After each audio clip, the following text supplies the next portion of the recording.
Freaking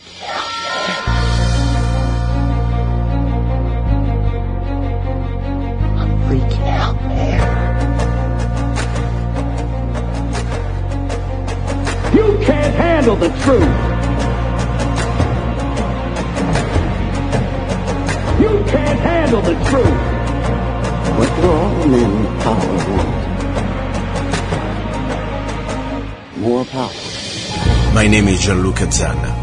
I was an Italian by birth, and I became an American by choice. Our lives and freedoms are in danger. This is not a dream. If you're listening to this broadcasting, you are the resistance. All systems go. Welcome to Love, Guns, and Freedom. We're not afraid. Here we go, guys. You're listening to Love, Guns, and Freedom with Luca Zanna on KTOX 1340 AM and on United States to the FM network. Today's edition, August 23rd, 2015. I told you about probably last week, something's brewing, something's on the air. I don't know if you can smell it, and you heard probably from different news outlet, more important, different economists out there. They've pretty much been saying that the last few months. There are all the signs that something's brewing, and something is not going to be good. I'm not an economist. I'm not going to give you here financial advisors or whatever. But I can tell you guys, something, it really stinks. That's my humble, man of the street opinion, what's going on. And something that unfortunately can be out of our reach. Sometimes there are things that we can change and things we cannot change. But at the same time, there are always something we can try to control in our microcosm. The globalists, they're pretty much ready to pull, or at least let this go. Because, there is so much a system can be prop up, They control it, they try to keep it up. Like you have pretty much a dead body without any more blood, and you keep, keeping it up with the strings. But there is a point that the body is going to collapse. All these quantitative eaves, and all these pretty much printing from all the central banks from around the world, not just America. Look what's happening, in Europe, and what's happening in China. I mean, something's really, really serious. I read from different economists, as I said, that they really have this month of September like some sort of a very specific date that something may be happening. You heard just a few days ago, this week, pretty much the Dow and the stock market going down, 5%. If it goes down 10%, pretty much is a crash. And this is just the beginning now. We'll see what happens on Monday. So I don't know. I just hope always for the best, but I always say we must prepare for the worst. And what can we really do? But let's start to think about it, guys. You really trust so much the banks out there. Happened already in the history of this country. Pretty much the famous, holiday, the bank holidays or whatever they call it. So I don't know. Do you get a much of interest out of that? Almost they're going to make you pay now. There is zero interest. So do what you think is right. It's your money. I'm not going to tell you what to do. But just try to have a B plan. Don't trust so much what you hear on TV, because they use the television to control you until the last minute. If somebody, I'm not a hunter, but when you go hunting, you don't want to just start to wake up all the rest of the pack. You're going to pretty much corral them in a way that when you start shooting, you're going to get them all there. So they're not going to give you the warnings. They're not going to give you the heads up. But they're going to keep you pretty much in the darkness and the illusion till the last minute. But meanwhile, we heard that people like George Soros pretty much is stocking up on gold and silver.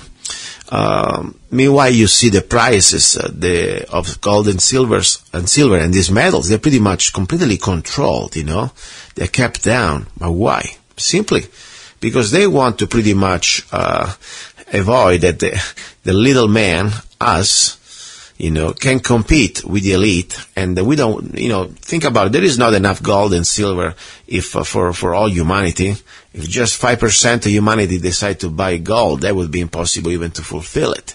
So they really want to try to scare us out, make us think that this gold and silver is pretty much, is not going to work.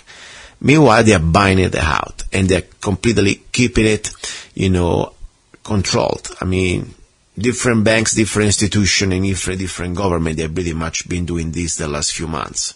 So that's all I can say. This is something really, it's happening right now. There are a lot of things, unfortunately, they are connected. We're still under this Jade Helm 15 that, many people said, hey, after all, what happened? Nothing happened. Well, that's not true. First of all, the Jade Helm 15, even if it was just a training, this is something they don't spend millions of dollars or billions of dollars just to train. The training is always pretty much motivated by real action, sooner or later. So, first of all, it's not over yet. Maybe the timing with September, the next couple of weeks, we may still be in this time frame that Jade Helm could be some sort of a very dangerous scenario. Because maybe if there is an economic collapse, that could be something that they wanted to be ahead of the game. By the way, let's not forget, this economic collapse, they don't happen by accident. What they're doing, they've been all pretty much created. And as I said many times, the idea is to put fear into us and to create this Hegelian dialectic, problem, reaction, solution. So like, the first, depression, it wasn't by accident. It was created. So now they need to try to recreate, or at least to create this global government. They need to try to create this new global economy, and they need to destroy everything of the old system. So that's pretty much the story. But more important, now they need to put us with some fear of God in us. There is so much that is going on. New election on the way. They are losing some control. The elite is losing some control on some aspect. People are waking up. I really realize it gives me hope. I see a lot of awakening out there. And that's exactly what they don't want. So what they need to create this sort of big crisis. And the economic crisis is not just ending itself. Because remember, when there is an economic crisis, it's always go back to the principle, how do you stop the crisis? And what government can do to stop this economic crisis? They go to war. I mean, look what happened in China. What's happening in North Korea and South Korea right now, just this week. So this is really serious, really, really serious. And as I said before, there is something we cannot stop. The bigger plan probably it's above the average man. But to be aware, to be understanding that this is not just by accident, that this crisis they are created, and we must expose them and let them know that we are aware, number one. So hopefully more people are awake when this happens, and more we will be prepared, and we will not pretty much fight against each other, but we will start to point our barrels, our muzzles towards the right direction. Because that's what they're trying to do, meanwhile. They try to keep us pretty much against each other. The Democrats against the Republicans, left against right, and black against white, and all this stuff. No. It's them against us. That's the bottom line. And these banksters, this elite, they're pretty much behind all this. So all these central banks, like the private Federal Reserve, are never going to be pretty much, tired enough to remind you, is behind all this. They've been propping this economy the last 8 years. Instead of let really happen, the natural course of the market. No. And more you prop it, more you hold it, and when it crashes, it's going to be bigger. Now, what can we do? Very simple. First of all, start to really understand what's going on, that is not an accident. And number two, start to have a little plan, a basic plan for your own family. That's what we can do. Because if we strengthen our families, or you as an individual, we can strengthen our communities. That's very important. Because, when you are prepared, you're not anymore a desperate person, in the moment of desperation, doing desperate things.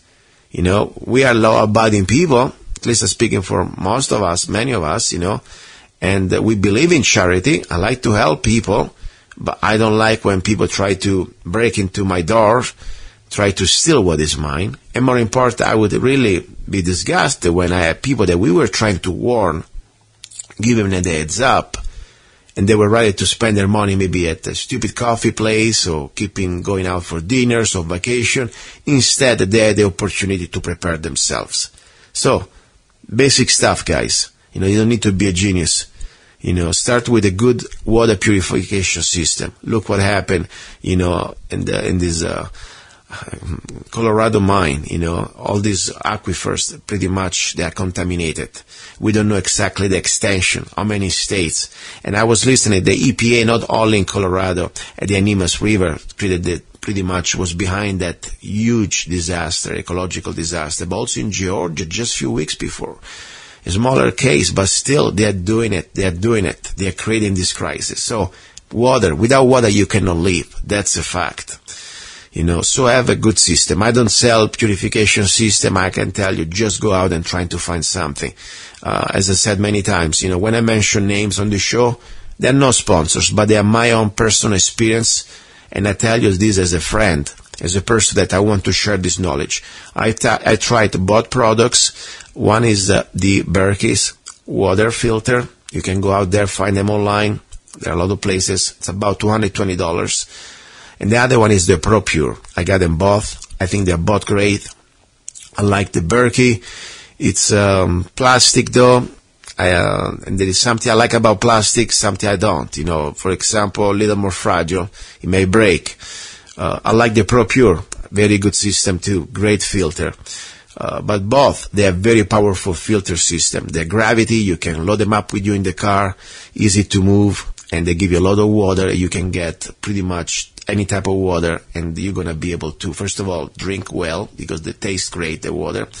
I tried also with the city of Kingman, and normally the water sucks, really terrible. I don't live in Kingman, but when I go there, I bring my Berkey, I have a friend's house, and I try to drink, just to sip 1 second, the taste of the city water. I think not even my dogs or my cat should drink the water. So full of chlorine and stuff like that. But you put this water through the Berkey filters or through the ProPure, it tastes great. So get one of those systems. First of all, you need water. Second of all, you need food. That's the basic.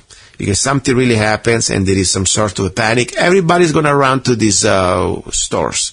And you know very well, there is no even the chance that the markets, the Walmarts or wherever you shop, will be able to completely fulfill the demand. It's impossible. So don't be panicking. Prepare now. And I say, whatever you buy, guys, get something that you would use every day. Don't buy the stuff that, like this MRI or this stuff that they're pretty much bad, full of chemicals that you would use only at the end of the world. I don't like that. Buy food that you enjoy every day. Something, though, that you can keep with time, and they're full of nutrients. Whatever works for you. I just tell you my personal input, especially if you're on a budget. I don't want to spend thousands of dollars on this special dry food and dehydrated fruit or frozen fruit, whatever, dried, frozen fruit, whatever. There are some basic staples that I really think would work great. You can get rice by bags. I also like, of course, organic rice. I'm very picky about that. And it's still more affordable than many stupid coffee you may have every day. I mean, even if you do not buy bulk, even if you buy just retail, with $3.20 or so, you can get 1 pound of U.S.-made organic brown rice. And that's pretty much the most expensive, okay?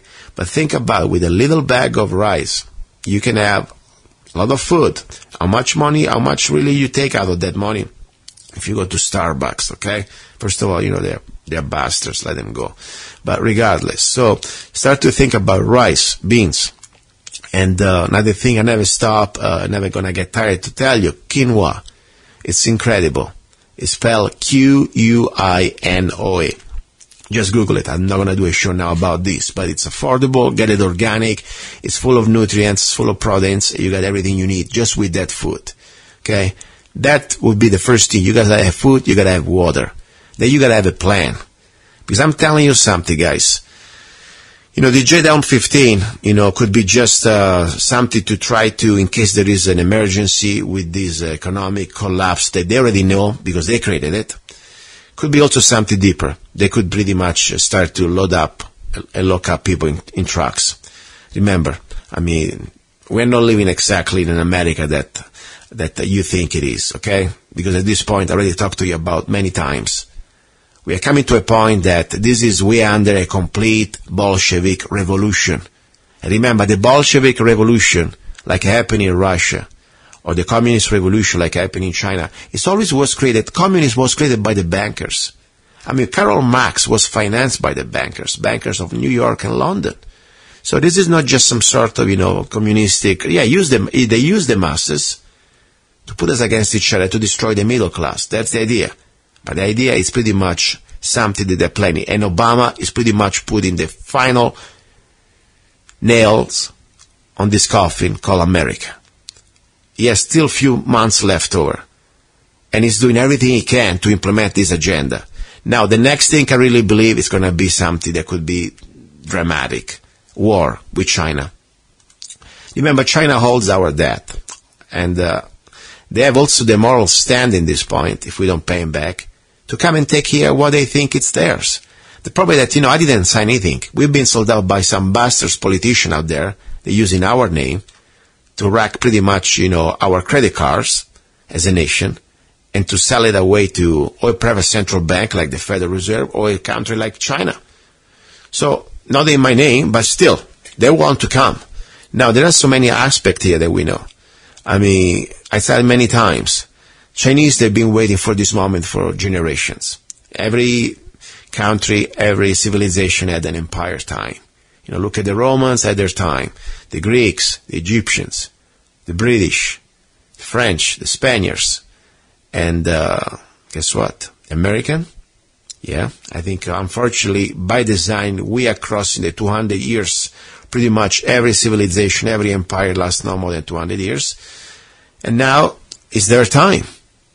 And by that going down too economically, that's the problem. And going down too economically, that's making them also more dangerous. Look at their market. I mean, look what's going on there.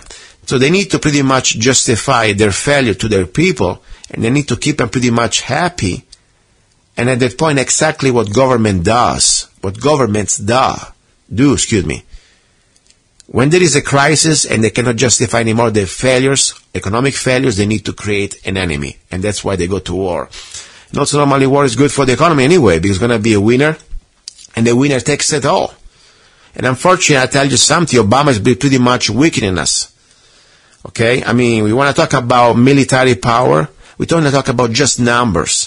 First of all, China, let's be honest, has all the technology given by our own elected traders, like the Clintons. Since then, they pretty much have been stealing our technology. So we do not have anymore the technological advantage that we used to have. Now, pretty much China has it all, as much as we do.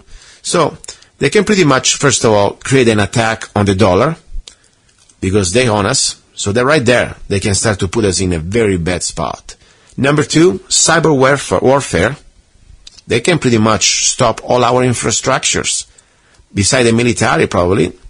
But the rest of us, cities, think about water, electricity, nuclear plants, they can pretty much put everything down.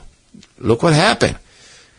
And then, finally, they could pretty much create an attack on the U.S. military satellites, so they can really start to blind also the military, the communications, the transactions with the banks, emergency services, and then guess what? Then when the big elephant, when the big,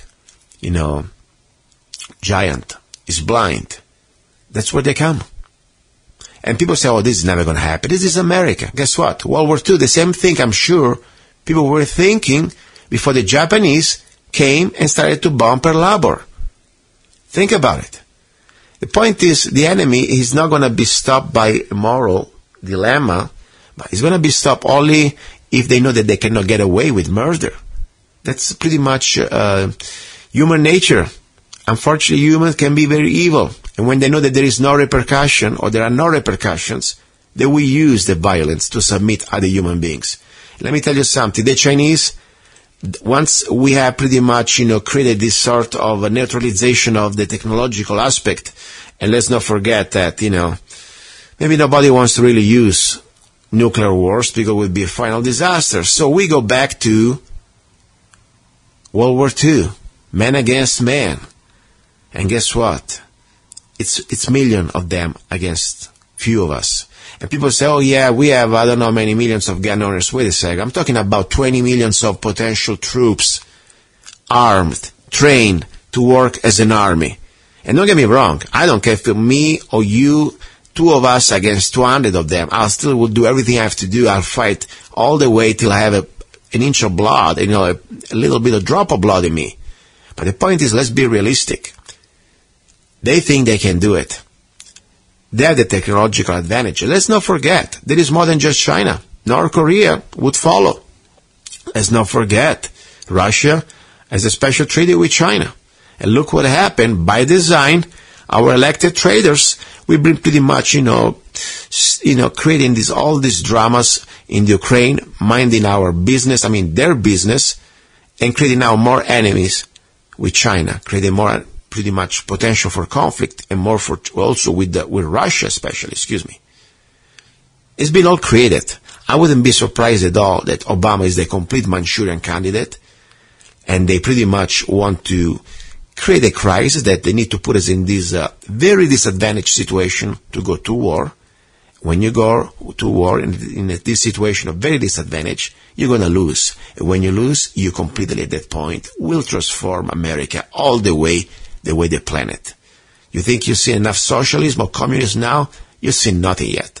Remember, the model for the globalists, it's China. One-child policy, complete pretty much destruction of the individual, and they use this illusion that you are pretty much part of this communist agenda, but at the end, the elite control it all.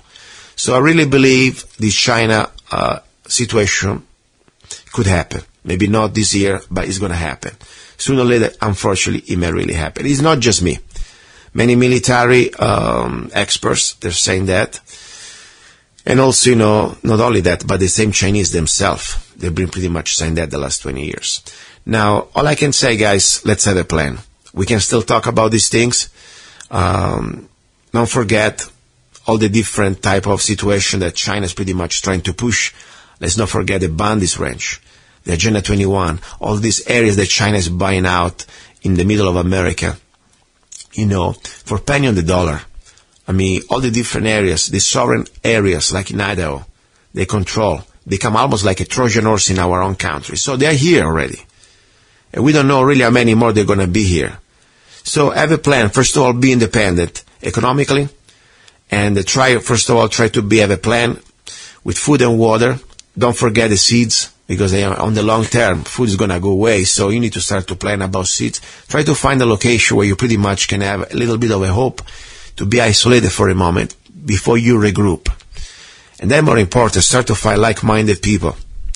Start to find like-minded people that you can start to organize a work as families, as friends, as cells, as teams, as squads. I know this sound like crazy probably for some of you listening to this show, but unfortunately I really mean it. That's the scenario that we're going to face.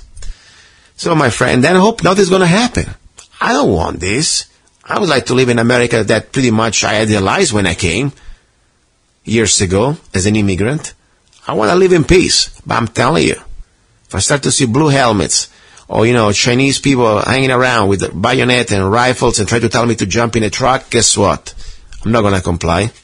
I'm going to start to shoot back. That's a fact. Now, I didn't tell you guys, but years ago, exactly was 9/11.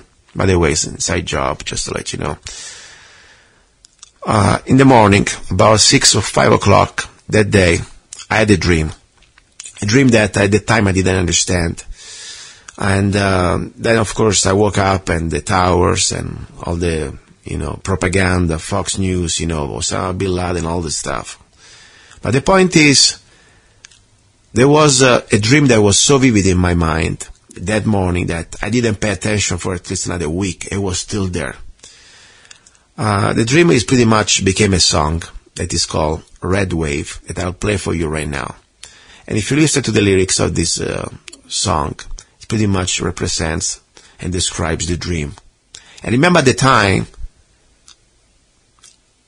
when I was a fresh immigrant there, I wasn't American yet, 9/11. I didn't know many things that I know today about, for example, the flag, Chinese flag, red flag with 4 yellow stars, or what type of rifle I was dreaming in that dream, and all different things. So all I can tell you, I studied it, and unfortunately this dream became something more and more, unfortunately, it could be realistic and real. I'll play this song for you. It's called Red Wave. And all I can say, this is a broadcasting of emergency. I hope that you can at least grab one thing out of this. Don't waste your time now. This is not a game. This is not a drill. At least have a plan. Be like the Boy Scouts. If something happens, at least you try your best to be prepared. Don't think that the America you live in now is the real America. It is an illusion. And unfortunately, we may wake up pretty soon, maybe just in a couple of weeks, to a new reality that we never really faced before. And I hope to be wrong. I hope in 2 months from now, I'm here on the show and everything's going great. I really do. But unfortunately, this time I really believe something's happening. So let's listen to Red Wave. And I want to remind you also the contest. I'm giving away a frontside diamond membership, $15,000 worth it, for free, with Chris Shank, was my guest on the show. Go to lovegunsfreedom.com, read the information, how to win a free frontside diamond membership, how to improve, how to become a professional with your weapons, for free. Normally it's $15,000 life membership. So go to lovegunsfreedom.com, and don't forget, this show it's here because it's an act of love, but I need your support. If you want to support me, very simple. Go to zanna.us, ZANNA.us, and download any of my songs for just 99 cents, like this song I'm going to play right now, Red Wave, music and lyrics by myself, Gianluca Zanna. And let's not be afraid, Americans. Let's stand up together.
We are not afraid.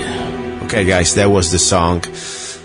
And I want just to let you know, I found out that even this month, at least the last month, the month of July, my website, zanna.us, is being visited by at least 250 visitors, or let's say different visits by or from the Chinese websites of Chinese hosts. Just to let you know, in China there is the Great Wall. Regular people, civilians, they are not allowed to go to Western websites like mine, most of them, but only the government. I wonder why. Maybe because I don't know. I'm one of the potential bad people that when the Chinese will be here, I'll be pretty much, designated as an enemy to put in the camps or to be shot on the spot. I don't know. All I know that it's kind of amazing and amusing to find the Chinese government going to my website, zanna.us. Now let's continue. You're listening to Love, Guns, and Freedom. Let's go to second part of first hour. He's a songwriter, a poet, a rifleman. I'm not afraid. And a constitutional activist. I'm not afraid. Italian by birth. I'm not afraid. American by choice. Gianluca Zanna. I'm not afraid. And his new CD, Love, Guns, and Freedom. 16 powerful songs on one CD from the heart of a patriot.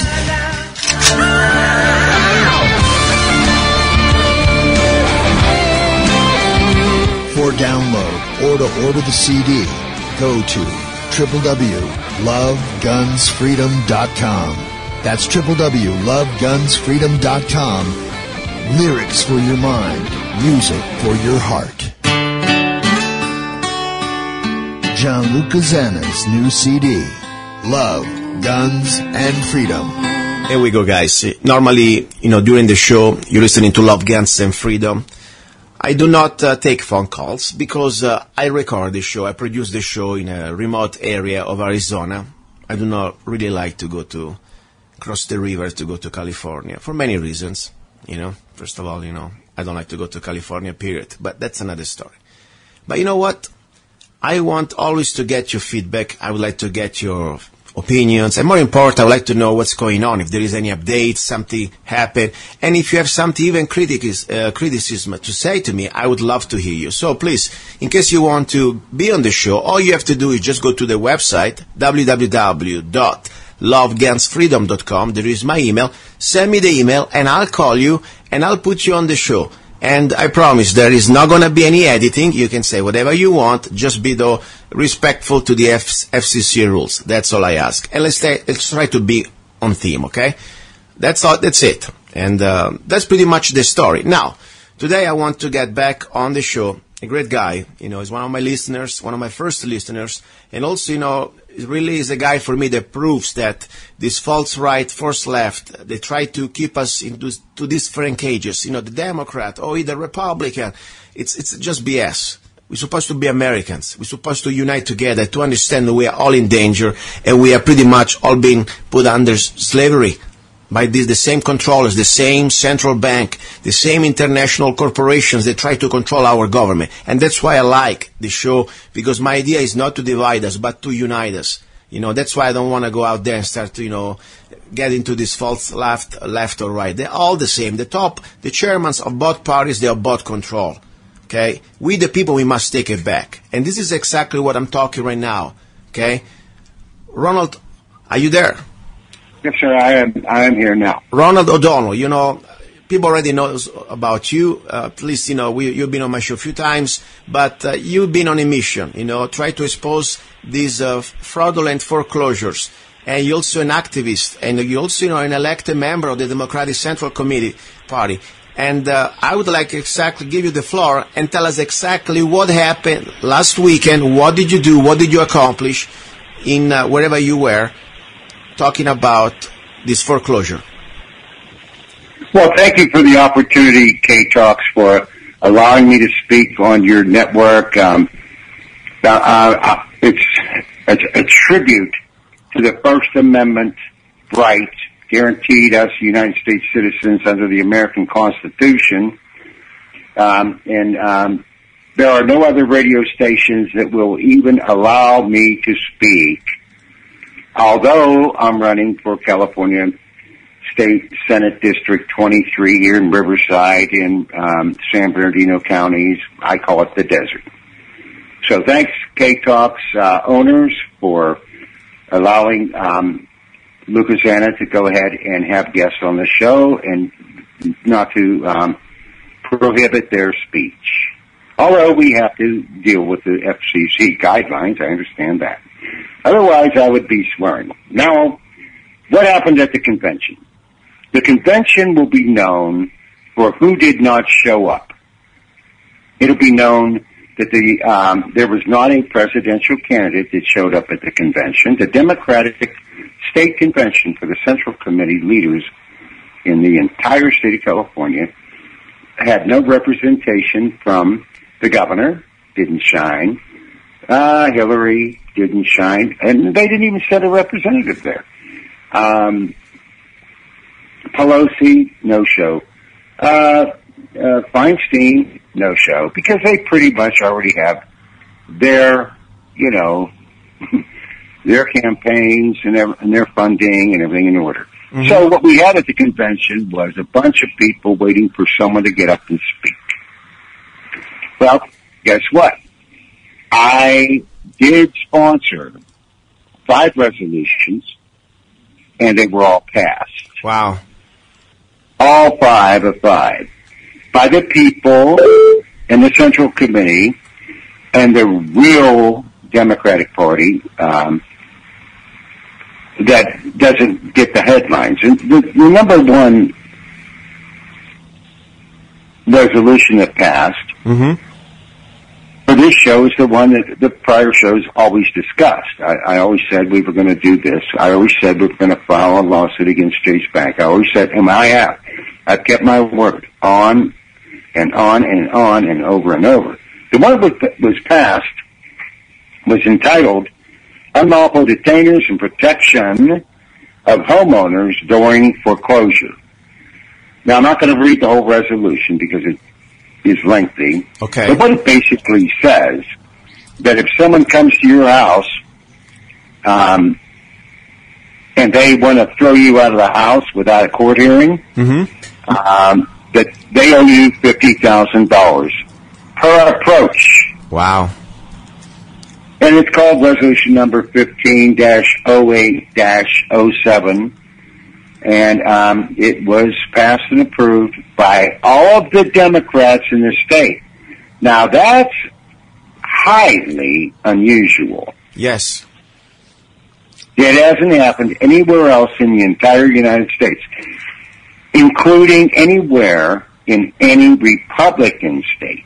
Wow. No, this is really good. If you good. notice, every Republican that stood up there during the debate, including Donald Trump, the leader now, and I'm saying Democrats too, including Hillary, didn't even mention the little fact that over 12 million Americans have been thrown out of their homes and evicted in the last 6 years. It seems to be a fact that no one cares about. Well, you know who cares about it? The California Democratic Party Central Committee members voted to go ahead and address the issue nationally. We are going to change the outcome of the entire national election on this topic. Yes. Now, this is and very this important. topic was first presented to the public on KTOX Radio by Luca Zanna. Great, thank you. I appreciate it. This is important. Gives me hope. Gives me hope for many levels. First of all, gives me hope that not everything coming out of California is just something crazy. There is. I'm glad people like you try to pretty much follow. All you're asking is to follow the Constitution. All you ask is to follow the due process. That's the bottom line, and that's exactly the way we should look at this. And also, understanding that the bankers, in this case, they think they are gods. They're acting like gods. And there is a lot of things They're that scared. This one scared them. Yes. Because no one's ever done it in the entire United States ever. Yes. And no radio station ever in the United States ever allowed this topic to be discussed except for KTOX and Lucasana radio show, Love, Guns, and Freedom. I appreciate it. And that's unfortunately it's true. There is a lot of, fear because, remember, I'm here on the show. I talk about, for example, exposing the real truth about vaccines, but the realization that in every commercial radio station, at least, or every media, most of these sponsors, they are pretty much big pharma companies. And same story with bankers. The big banks, they pretty much control a lot of the market of the advertisement. So this is true. That's why I always say to the listeners, if you want to keep this show, if you want to keep this station free, help the sponsor, support the station. And if you want to support my show, I'm an independent producer, go to my website, www.zanna.us. You can download any of my songs because this is the way I can keep this show going. But I appreciate, Ronald, you gave me a lot of hope for the people of California, hope for our due process. And I would like to say something. What happened during, I know that you had some kind of an exciting interaction with some lawyers of the Democratic Party, tried to pretty much confront you and also physically assault you. What happened? Well, they tried to get me to shut up. Wow. And they're the old established attorneys there in the Democratic Party. And I had this one guy come up to me, and he was asking me why I don't support Hillary, because I don't. I made that public. Good. I said I won't vote for her under any circumstances, period, the end. And he said, how could you say that? And I said, well, just one word, Benghazi. And then he looked at me again, and he asked me another question about Hillary Clinton. And he said, well, she did this, she did that, oh, my goodness, And I said, my answer is Benghazi. And he said, well, wait a minute, you're avoiding the topic, and, there are other issues than Benghazi. Will you bring up another issue? And I said, well, actually, you're right. There are two issues that I'm concerned about. One is Benghazi, and the second one is Benghazi. Oh, my gosh. Wow. Then he almost hit me. His face got red. He ran up to me, and he raised his arm against me, his fist. Wow. He was going to punch me. Wow. That's in public? And I looked at him. I'm not kidding you. Ronald, this is in public? Was in public in front of everybody? Hyatt Hotel in the Hilton. Not the Hilton, the Hyatt. Right down there in front of everybody. Wow, pretty insane. So much for understanding and stuff like that. Can even engage in a debate. Where's the love? Yeah, but you made me very happy, Ronald, because I tell you, at the beginning, when I started the show, I was kind of, almost, I don't know, I had no hope. I thought that, we were trapped, American people were trapped, between those two parties. There is the funny left, the funny right, and everybody, out there keeps pretty much pushing whatever the party says. And you gave me hope. You gave me hope to show that, you're a man of integrity, and you are one of the Democrats that I respect, because you're a Democrat that doesn't follow the party, but follows, first of all, what is right, because this is not anymore about right or wrong, no more anymore right or left, left or right, it's about right or wrong. Freedom or tyranny. That's what we are choosing here to stand. And you proved the point that pretty much both parties, they try to put us under the same choice. Would you like to have Jeb Bush or would you like to have Hillary? They're pretty much the same garbage. You know what? And this guy, I said, this is not a coronation. This is an election. Exactly. We're not coronating Hillary. She thinks we should, but no. I want to know more, like he asked me, he said, oh, well, what do you think about, her email issues right now? I said, Benghazi. Listen, for me, for sure, Benghazi is one of the most important things. The fact that... One word will defeat Hillary Clinton. Think about... Benghazi. So anyway, the guy wants to hit me, right? That's terrible. As a gentleman, I said, look, I'm 65 years old, but I want to remind you something. Before you do that, before you do that. I'm a foot taller than you. I also am the black belt in karate. And if you hit me one shot, I'll kill you. Oh. I know, this is pretty bad. Don't hit it's very bad. 65-year-old man. Very bad. I will kill you. Very bad. Right here, very right bad. now, you're not scaring me. I am not afraid of you. I am not running. I didn't come here to hide from you. Very good, So Ronald. knock it off. Ronald, let me tell you one thing, sorry, just to keep going. You know, what happened, I think it's amazing, and I would like to say to all people that they are, registered Democrats, please, it's time to do exactly what Ronald is doing. Do not follow anymore the orders from the headquarters. Follow what you think is right. Follow our Constitution. Let's follow our Bill of Rights. Let's follow... And I have the security guard's card, head of security for the Hyatt, that escorted me out of the hotel. Excuse me, why did they escort you out? He was the one that was trying to provoke you. Well, they escorted him too. It was like, we gotta go. I understand. It got that ugly, yeah. Wow. Listen, I would like to say something out there. I want to prove the point that this show is not about Democrats, it's not about Republicans, it's about every American out there who's ready to stand for our Bill of Rights and our basic human rights. Okay, that's it. That's why I'm a complete independent. And that's why I'm here to support everybody who believes in freedom. Now, I would like to remind to everybody that there was a very great congressman. I really believe he was one of the probably most profound congressmen from the Democratic Party. Believe it or not. Yeah, I'm saying that. His name was Larry McDonald, okay? That was during 1983.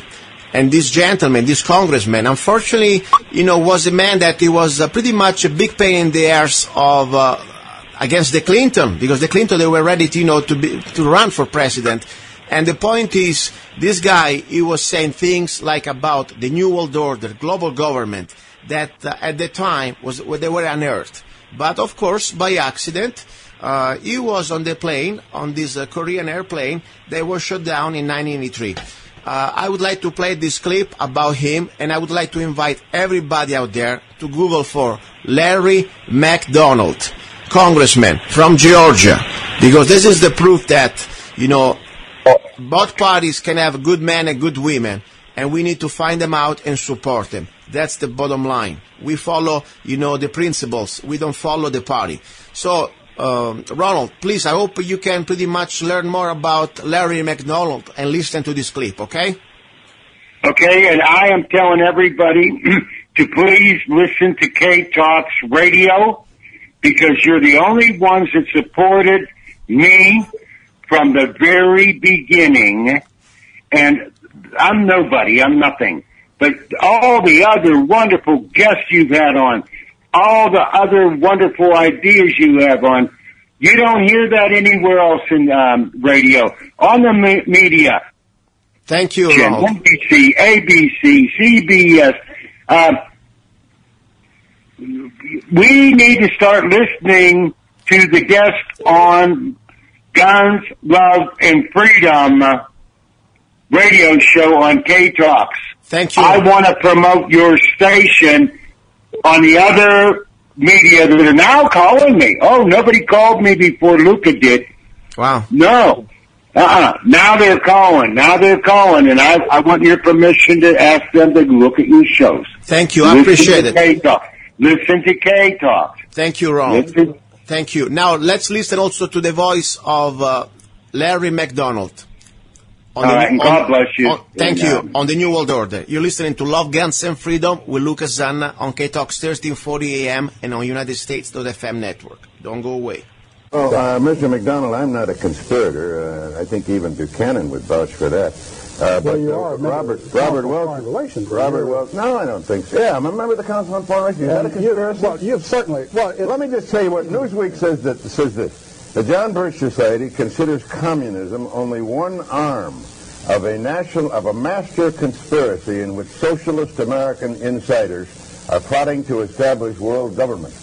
Now, it also says, and here's Director John McManus, that's your public relations director, saying that former Secretary of State Alexander Haig and CIA Director William Casey two of these master conspirators who are plotting to establish world government. Now, what do you say? That kind of silly, asinine statement is what makes people laugh. That's the John Birch Society. Well, Tom, I'm sure being a long-standing member of the Rockefeller apparatus and as a member of the Council on Foreign Relations of long-standing, you're fully aware that there is an elitist core in this country that has seen value in subsidizing communism, of protecting communism. It has? Sure. You're accusing me of subsidizing communism? No, I'm saying because that I happen to belong to a there is an elite core. Study group? No, wait a minute. There is an elite core in this country that has dominated American society. Well, I'm not one of them. Trilateral Commission, Council on Foreign Relations. State Department, I suppose. Well, let's face it, they've dominated the State Department for 40 years, and pretty much openly. All right, but what are they trying to do? Well, their objective is to try to bring about a gradual transition in our society, a dissolving of sovereignty, and a moving steadily to the left on the political spectrum. Well, who are they? The elitist groups that I mentioned, particularly key individuals and policymakers in the Council on Foreign Relations. Is the International Monetary Fund part of this? Well, I would say the International Monetary Fund has certainly been set up for the purpose of facilitating that transfer of sovereignty and transfer of wealth on the road. Right, we elected Mr. Conservative. Let me just finish the point, because otherwise we're going to have a lot of unanswered questions. That you are looking at a group that has worked to bring about a dissolution of national sovereignty on the road to world government. And certainly you're familiar with local Professor Carroll Quigley, who has been part of your club, in which he admitted all this. And he said in his book, Tragedy and Hope, the only thing I disagree is that we've worked to keep it a secret. And you see Arthur Schlesinger Jr. writing way back in 1947, says, yes, this is the hidden policy of America. But we can't tell the American public because they're too unsophisticated to see the value. What is the instrumentality of world government? What is the instrumentality? Of all the things to say about Arthur Schlesinger, that's the silliest statement I ever heard. He never made anything like that. Well, let me suggest that you read the May-June issue of the Partisan Review of 1947, Tom, and you can read it for yourself. It's called Arthur Schlesinger said there was a conspiracy, to promote communism. He didn't use the word conspiracy. He said the objective was to bring about... Well, let me finish. I'll tell you. He said that the objective, the secret policy, which we can't tell the American public because they're not sophisticated enough to see the value, is that through a steady result of erosion of New Deals, we bring the American society steadily to the left, and through a fine concept of benign containment, we merge into the vital center of the socialist left. Those are his words, not mine. I think John Kennedy was a member of that conspiracy? No, let me ask you this. The World Federalist Movement in the post-war era contained a lot of people who eventually broke with it, and a lot of people thought the UN, in the post-war era, looked toward world government. Sure. Indeed, they did, up until 48, 49. But a lot of them said, look, we were utopian. That's over and done with. We can't move. And a lot of them came in Kennedy's government. Schlesinger was in there when they were fighting in Vietnam, launched the effort in Vietnam. Schlesinger was behind the Bay of Pigs. In other words, look, isn't there some move that occurred in the post-war era that now has been dissipated because nobody believes in the utopian ideal of world government anymore?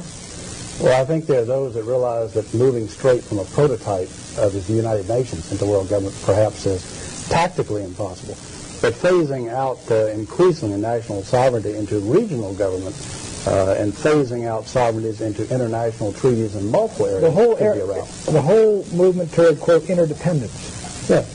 NATO is part of the conspiracy?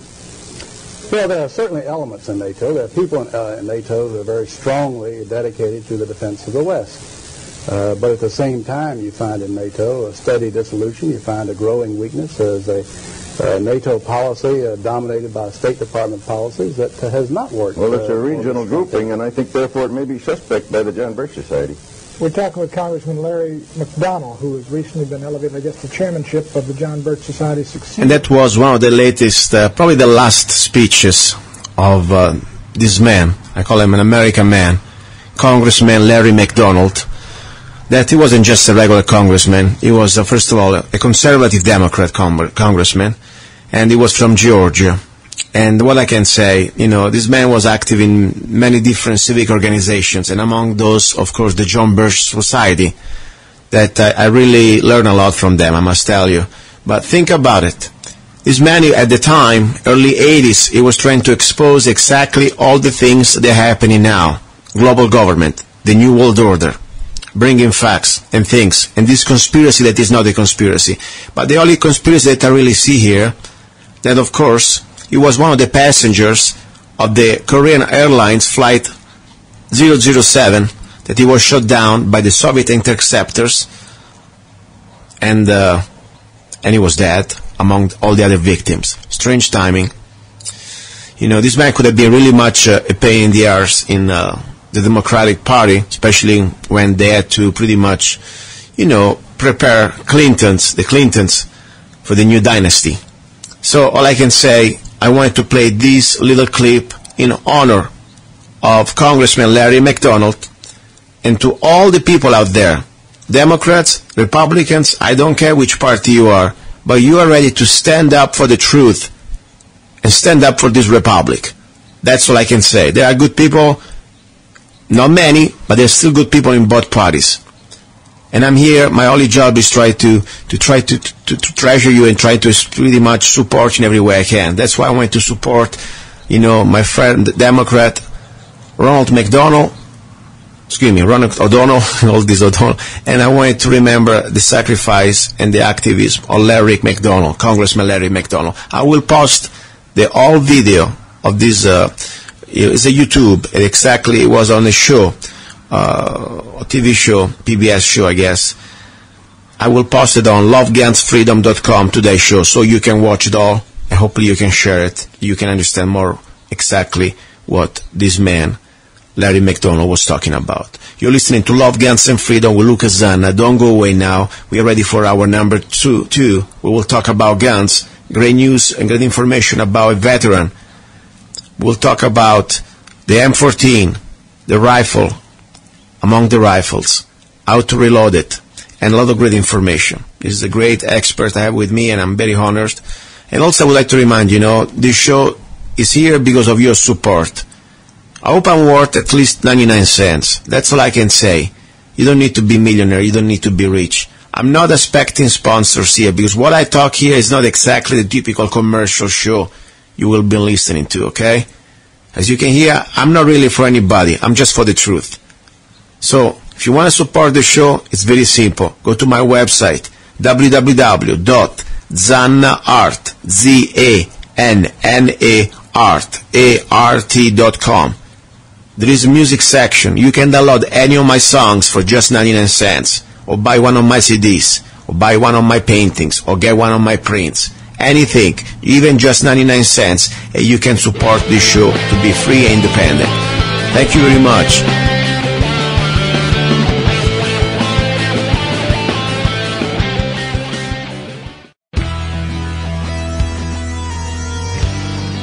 You're listening to Love, Guns, and Freedom with Luca Zanna on UnitedStates.fm network. Here we go, guys. This is Luca Zanna. You're listening to Love, Guns, and Freedom on KTOX 1340 AM and on UnitedStates.fm network.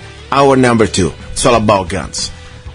Training, ideas, Second Amendment, news, deals on ammo, guns, little bit everything. And also guests. I like to really articulate and find out other people's mind and try to learn from each other. There is so much out there. I really believe the American people has been blessed for all these years, to have a Second Amendment in stone. I really believe it's something that no other country really has, and I've been around the world, think about it. This is not like a privilege. This is not like, a sport. This is a right, a human right. Like your freedom of speech, the Second Amendment is there immediately after. And I tell you, Europe doesn't exist. Nothing new. Even Switzerland that you think, is pretty cool. Government gives you the rifle. Yeah, it's a government rifle. But when you're a private citizen, guess what? You need to ask for a permit. And I tell you, even the States, unfortunately, the last, at least almost 100 years, a lot of things changed. The real meaning of the Second Amendment pretty much now changes from state to state. But I tell you, at least in the state of Arizona, we still have it 100%. I really believe that. I wish we didn't have to deal with the federal government about Class 3 permits, but that's another story.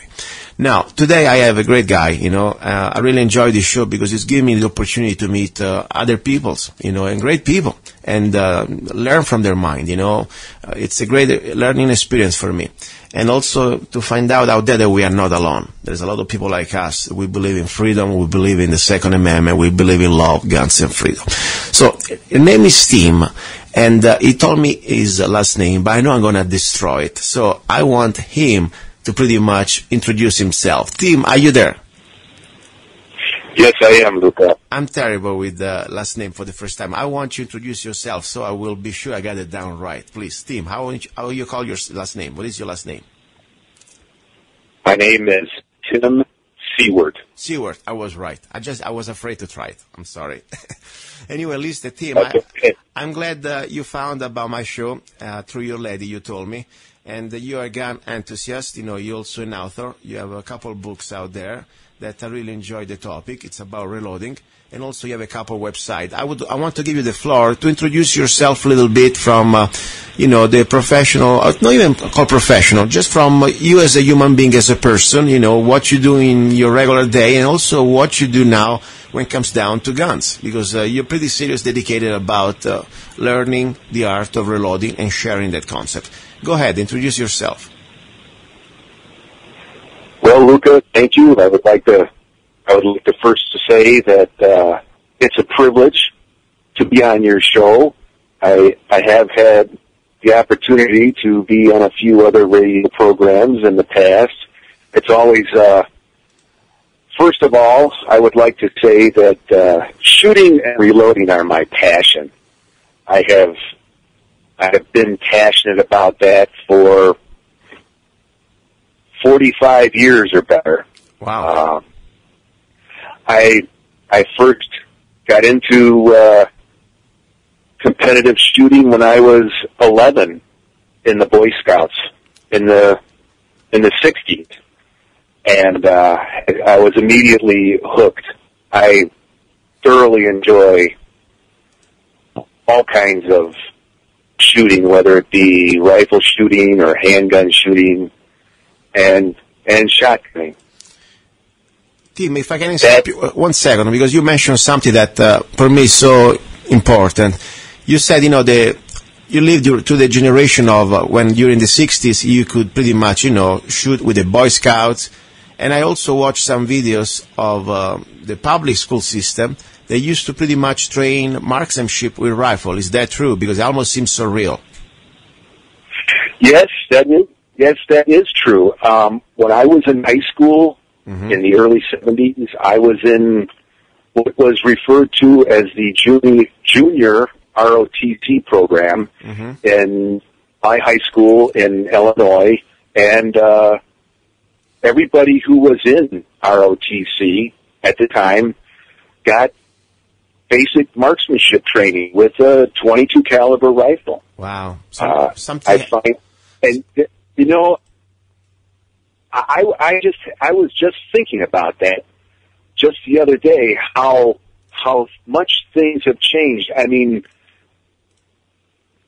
when we were on the rifle team in high school, we were able to bring our rifles. I mean, the rifles that we used were our own rifles.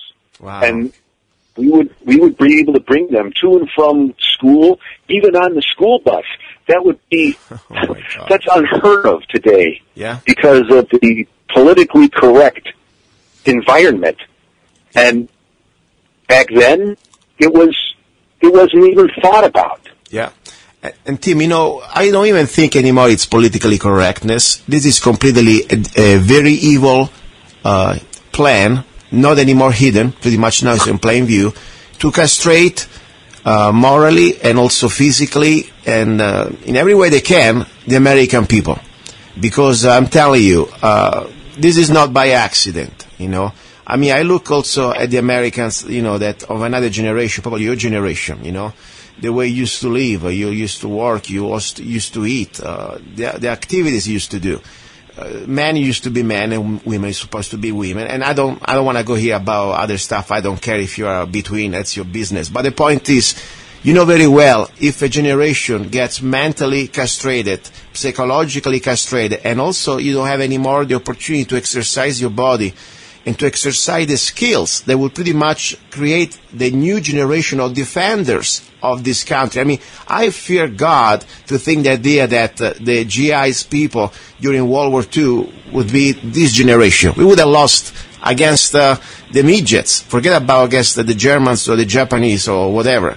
So this is the plan. Now we have a new generation that pretty much they're afraid to even draw a gun because they've been so brainwashed by design. We've been infiltrated, and I tell you, this is not a conspiracy, even this is not the hour about this, but I really believe the Second Amendment, it's a long-term plan. The destruction of the Second Amendment, it's a long-term plan of the globalists. America is something that nobody else had or has, and they want to destroy from our culture. So that's pretty much my short before I get crazy over that.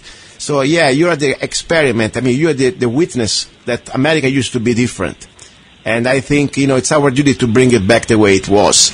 That's why I appreciate your job to try to even write books and trying to share knowledge, doesn't stay with you, but goes also with the next generation. Please continue. I promise I shut up. Go ahead. That's quite all right, Luca. Yeah, you're absolutely correct. It has been. I have been saying this for years. I've been writing about it on my website.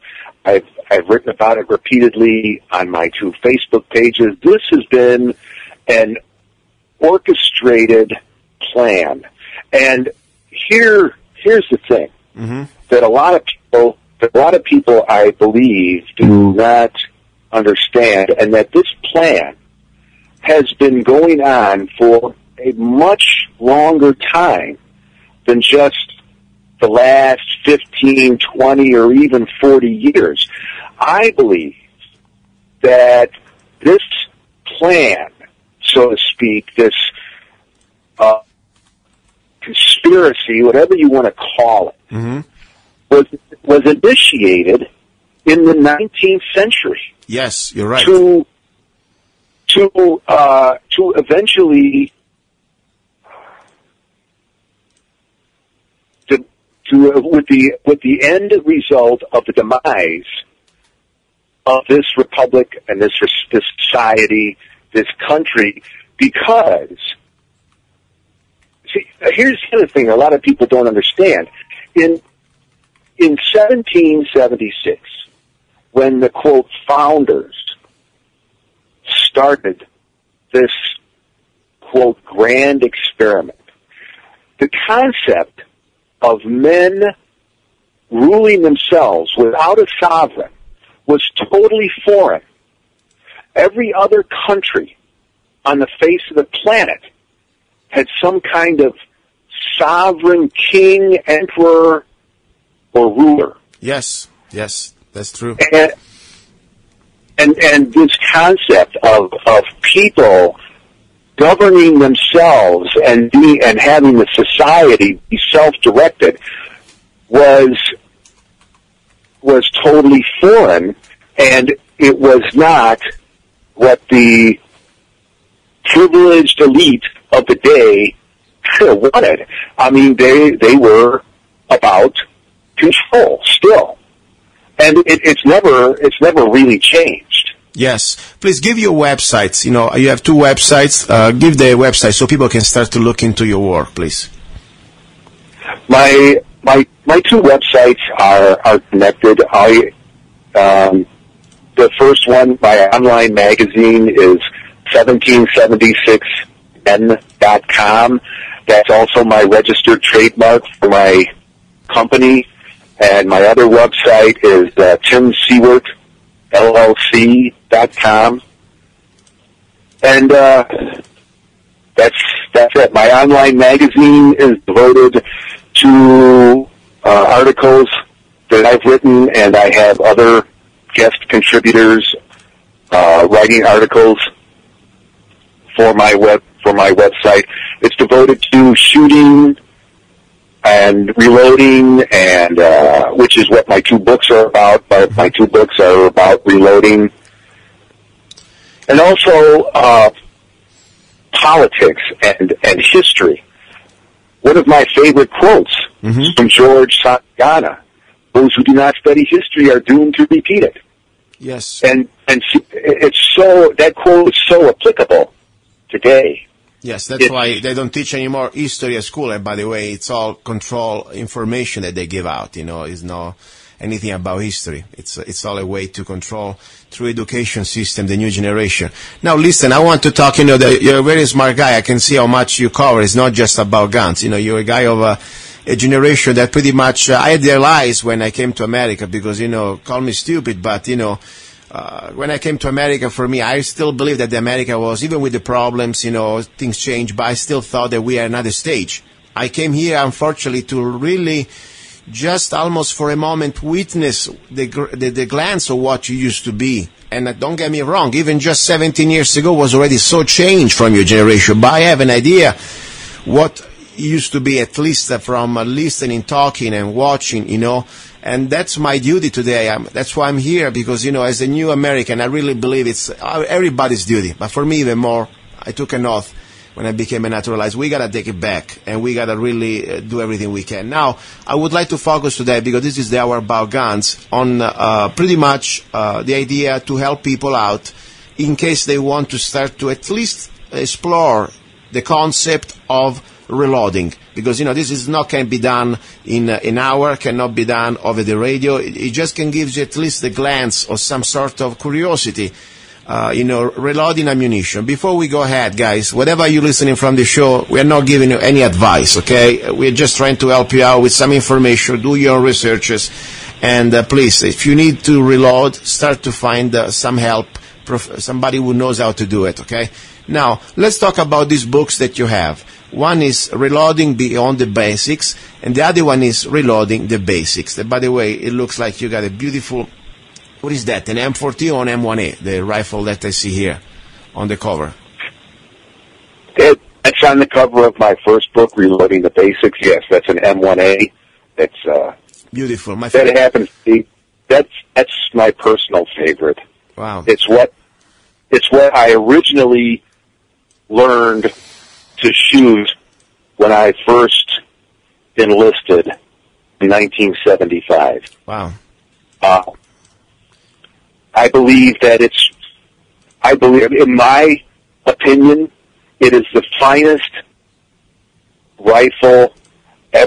battle rifle ever designed. I mean, I'm privileged to know, I have a adopted uncle, and he is several years older than me. He's a veteran like myself, and he carried an M14 for a while in the Dominican Republic when he was down there. And an M14 is just as dependable as an AK-47. You can drag one of those things through a mud puddle, and it'll still work. Yes. And the thing is you can make them very accurate. My particular M14 that I have, or M1A, it's actually an M1A. It's a civilian version made by Springfield Armory. It will hold minute of angle out to 600 yards. I mean, if I do my part, it'll put every round inside a 1 foot circle from 600 yards. How many minutes? They are. How many minutes of angle? Can you say again, please? I missed that. It'll hold a minute of angle or so. Wow, 1 minute of angle. Wow, that's with the iron sight. Yes. Wow, that's pretty good, man. I go for 4 minutes of angle. That's pretty much my standard. But 1 minute of angle with iron sight, it's amazing. So let's pretty much, guys, if we're talking about, 4 minutes of angle so I like to also talk about a little bit about things like that. Probably already people know, but sometimes we have new listeners. Okay, the idea of the minute of angle is if we have, let's say, 4 minutes of angle at 400 yards, we keep the group in 4 square inches, correct? Correct me if I'm wrong. I know I'm supposed to be right. Okay, so if we have, like they say, for example, you have 1 minute of angle at 100 yards, we are talking about 1 square inch. Correct? Wow. Well, 1 inch circle, actually. Yeah, circle, yeah. But the idea is that you stay in that type of, 1 inch. Right. So that's pretty amazing. Try to do that with any other rifle. And I'm telling you, I like them all, but I agree with you. If I had to pick one rifle only, and I have, by the way, my M1A civilian version, I have a couple of standards, and I also have my Scout. I love my M1A. And I can have every other rifle I want, but if I had to get one rifle only in my life to go to whatever I have to do to defend this country or just to defend my family or whatever, to go against evil, I would get mine M1A, no question asked. And try to do that, the type of accuracy and reach with an AK-47. You can't. I mean, it's a different type of breed. It's a different type of machine. It is not done for that. But you have, with the M1A, you can have pretty much everything you can with a light weapon, with a small weapon like a rifle. And I like, the cartridge itself. I think it's phenomenal. 7.62x51 in this case.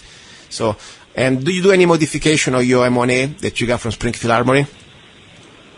Oh, absolutely.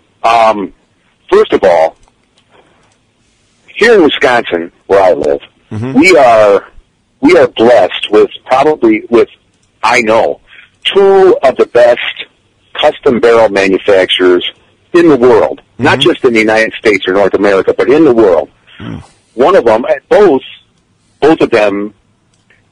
of these men are personal friends of mine. I've known them both for many years. One, Boots Overmeyer, he doesn't live too far from me. I've known Boots for over 25 years. I've shot with him many times. He's actually written a couple of articles for my website, and they're in the section called the Machinist Corner. He and then Jack Krieger up in Germantown, Wisconsin. And if you go to my website, Jack purchased both of my books, and he actually wrote a review for both of my books, and I published that on my website. Anyway, if you want, or if you have what I refer to as a gas gun, whether it be an M1A or an M1 Garand or an AR-15, you want to upgrade the barrel. If you want a top-shelf barrel, you cannot do better than a barrel from Jack Krieger. And that would be the first upgrade for an M1A that I recommend would be a barrel from Jack Krieger. The next thing is you need to have the barrel. You need to have the rifle bedded, glass bedded, and then it should. If you really want an accurate M1A, it should be what they refer to, what's commonly referred to as a lugged gun.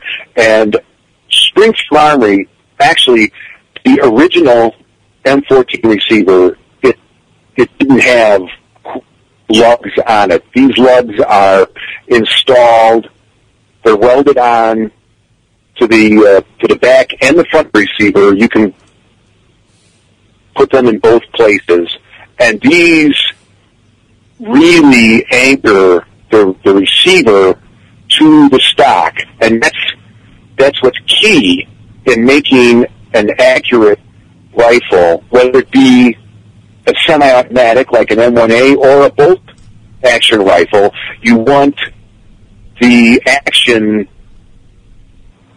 virtually, not really welded, but thoroughly anchored in the stock so that there is no movement. And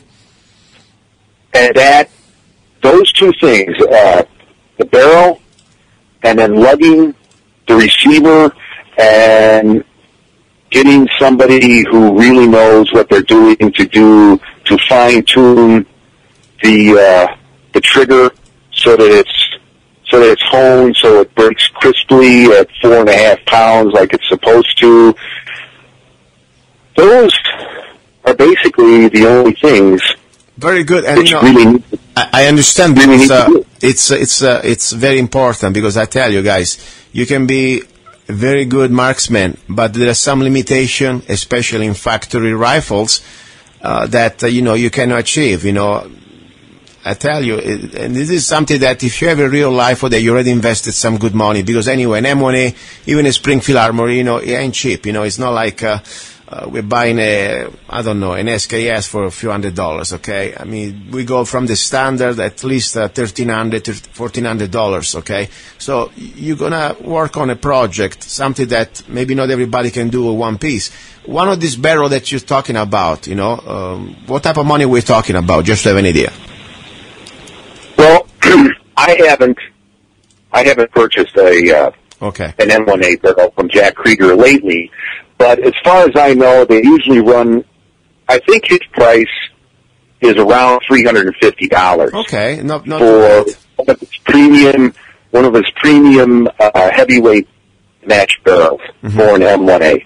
And that, I have to understand, it's short chambered, ready to install on the receiver. Yes. It's all threaded, it's timed properly, and here's the other thing that a lot of people don't understand. Whether the barrel is for an M1A, or an M1 Garand, or an AR-15, the hole in the barrel for the gas port. Yes. Where the gas, that's where the gases exit the barrel to operate the action. The hole has to be drilled in one of the grooves. Okay? Most people don't understand this, and there are barrels out there. There are people making barrels for semi-automatic gas-operated rifles where the hole isn't drilled properly in the groove. And it doesn't work, period. The hole has to be in the groove, preferably in the center of the groove. And when you buy a barrel from Jack Krieger, it is exactly where it's supposed to be. He's been making barrels for M1As for over 25 years. He has all the fixturing down. I mean, it is literally down to an exact science. Today, I'm glad we talked because, I was always wondering, I know my limitation with the rifle. I mean, I normally like to shoot with iron sight with my M1A, and I know that pretty much is a 4 minutes of angle rifle, and I'm not saying that could not be done better, maybe with better shooter behind, but I thought, okay, I really believe that one of the next things I'm going to do now, at least start to look into these improvements that we were talking today, because I really believe at least to have one M1A that I can almost spiffed up a little bit and have the best accuracy I can get out of that. I think it's a great opportunity to do that. Talking about magazines, there are a lot of magazines out there. Of course, the Springfield Armory magazine. One of the things I always been a little bit leery about the M1A, the magazines, they're kind of expensive. They're not exactly like the magazines for, a SATME or for, these platforms like even just AK-47, you can get a magazine for $10. There are other brands out there, though, and I like the Checkmate. I've been finding pretty reasonable price, about $25 or so, depends where you buy them, and they're pretty good quality. What is your magazine that you use for your M1A? So at least we can give some input to the listeners. GI. Where do you GI. When it comes to magazines, I've learned the hard way over the years. When it comes to magazines, it's particularly the M1A. Yes. GI is the only way to go, and here's the reason why. Is because when you're talking about magazines for the M1A, the original magazines, there is a square-shaped lug on the back side of the magazine that engages the magazine catch on the back side. It's actually right in front of the trigger group. That lug has got to be a solid piece of metal, and originally, the original GI magazines, all the magazines that were made for the government in the 50s and the 60s, that was a solid piece of metal that was spot welded onto the back side of the magazine in 6 places. If you actually look at a GI magazine, you can see the 6 little spot welds on this solid piece of metal. There are aftermarket magazines where all they do is they stamp 2 little ears out of the back side of the magazine, and those do not work. Mm-hmm. They are junk. They are a waste of money. That's point number one when it comes to M1A magazines. Point number two, and this is true for virtually all magazines, is that if you have the leading cause of magazine malfunctions, whether it be for an M1A or whatever, is the follower. Mm-hmm. That's the part that's a little piece of metal inside the magazine that pushes the cartridges up, on top of the spring. It's called the follower. Yes. The follower on an M1A magazine, it has to have that little ear on the back side that engages the magazine catch. There are aftermarket magazines out there where that ear is rounded off because it's easier to manufacture. Those magazines do not work. And that is why I say, if you're going to buy magazines for an M1A, buy GI magazines. There's no substitute whatsoever. Yes, and I agree with you, because I learned my hard way too. You get this beautiful rifle, even just out of the box without modifications. You invest in some money, at least $1,300 or so. And then you know what? You're going to try to cut corners for maybe saving $10 or $15 for a magazine. That the rifle is not going to work. Now, one thing I tell you guys, try to save your money. I went through different stages, and that I tell you my personal experience. You got a Springfield Armory magazine that works. It's a kind of pricey. They sell it about $45 at least. Then there is something that stay away from it. Even sounds very appealing, unless you want to use it just for practice, to throw them on the ground, like when I do emergency reload or tactical reloads or stuff like that. Is this Korean KCI, I guess they're called. They're about, you can get it for $10, okay? They look nice, they're made of metal, but exactly the problem that you were saying, after a few rounds, they're going to start to mess up everything, okay? So not reliable at all in a real life situation. Then I found this CMI, they're called, the Checkmate 308, they call USGI, okay? This one, for what I found out there, they're pretty much, they also work for the government. They do contracts for the government. And I never had problems with those. Normally they go about $35, $40, but I found them, for example, on this place. It's called 44mag.com, 44 mag, M-A-G.com, for about $25. And by the way, guys, these are no sponsors. I'm trying to share this information really because I would like to give everything I can to help you out to get armed and to get prepared. So you can save some money here. Tell me what you think about it, because I never had a problem with these CMI Checkmate magazines. Do you know about those? I'm sorry, I do not have any. I will admit, I do not have any experience with them. I haven't ordered them, and the reason why is because I purchased enough magazines for my M1A long time ago, so I haven't had to buy any magazines for my M1A in well over 20 years. Wow! And back then, I mean, I'll admit it, I bought all my magazines for my M1A back in the 80s. Wow. When you could still go to a gun show and they were brand new in the unopened wrapper. Wow. USGI magazines available at gun shows for in the neighborhood of $25 or so. And I'll just put it this way, I bought enough to last me. Good. Very good. I'm glad we're talking about, because, maybe sometimes, even I'm a newbie here, but maybe I found something that, since you bought your magazines a long time ago, and maybe things now they're hard to get, the GI magazine from the 70s or the 80s, kind of hard. What I found here, I'll send you the link. Please check into that. Maybe something that you can tell me.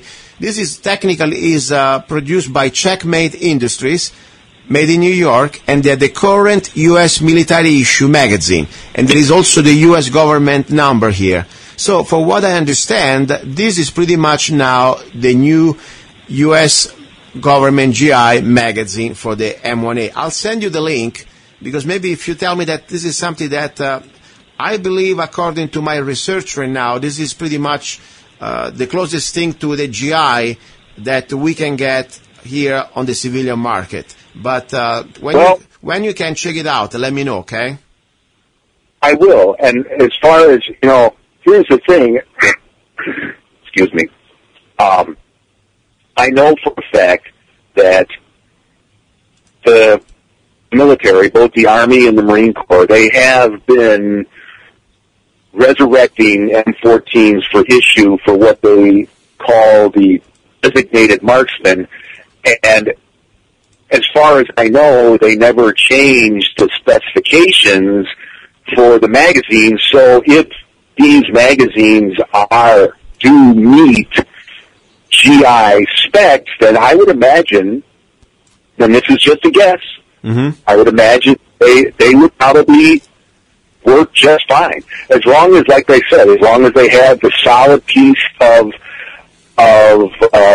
metal welded on the back, and that the follower is correctly shaped with the ear on the back end of the follower to properly engage the bolt stop and all of that, I would think that they would be fine. Perfect. I'll send you the link. So check them out. This is called Checkmate. And out there, people, give me also your feedback. Everybody out there that if you have a source or other sources where you can get your GI magazines, send me an email, because what I'll do, I'll share them on the radio. So I would like to give this opportunity to other gun owners to find good stuff, hopefully for good prices. Now, ammunition, the idea is, of course, that we can pretty much, the basic rifleman, the trained rifleman that is trained at least with 4 minutes of angle, according to the rifleman standard, you should get any type of grade basic, rifle out there, and with iron sight, with just basic ammo, at least achieve 4 minutes of angle. Now, of course, there are things that we can do to improve, beside our training, our marksmanship, and also to improve our minutes of angle. And one of those, beside the different things we were talking before, like the barrel, the action, and different things, it's also the ammunition. Now, I really understand, because also you wrote these books. I don't think you buy your ammo. You reload your ammo for M1A, correct? Yes, I haven't bought ammo in a long time. Exactly. I mean, after all, I know it sounds like a stupid question, but I do not want to assume anything, So, I mean, you are the author of those 2 books, pretty much, that they talk about reloading for the M1A. Now, let's talk about, first of all, for the newbie, the person that he would like to start to learn. First of all, I think you should buy your book. That will help him out, right? I mean, you explain everything, how to start to reload. I didn't read your book yet, but tell me a little bit about your books, what we covered, the first version and the second version, the advanced.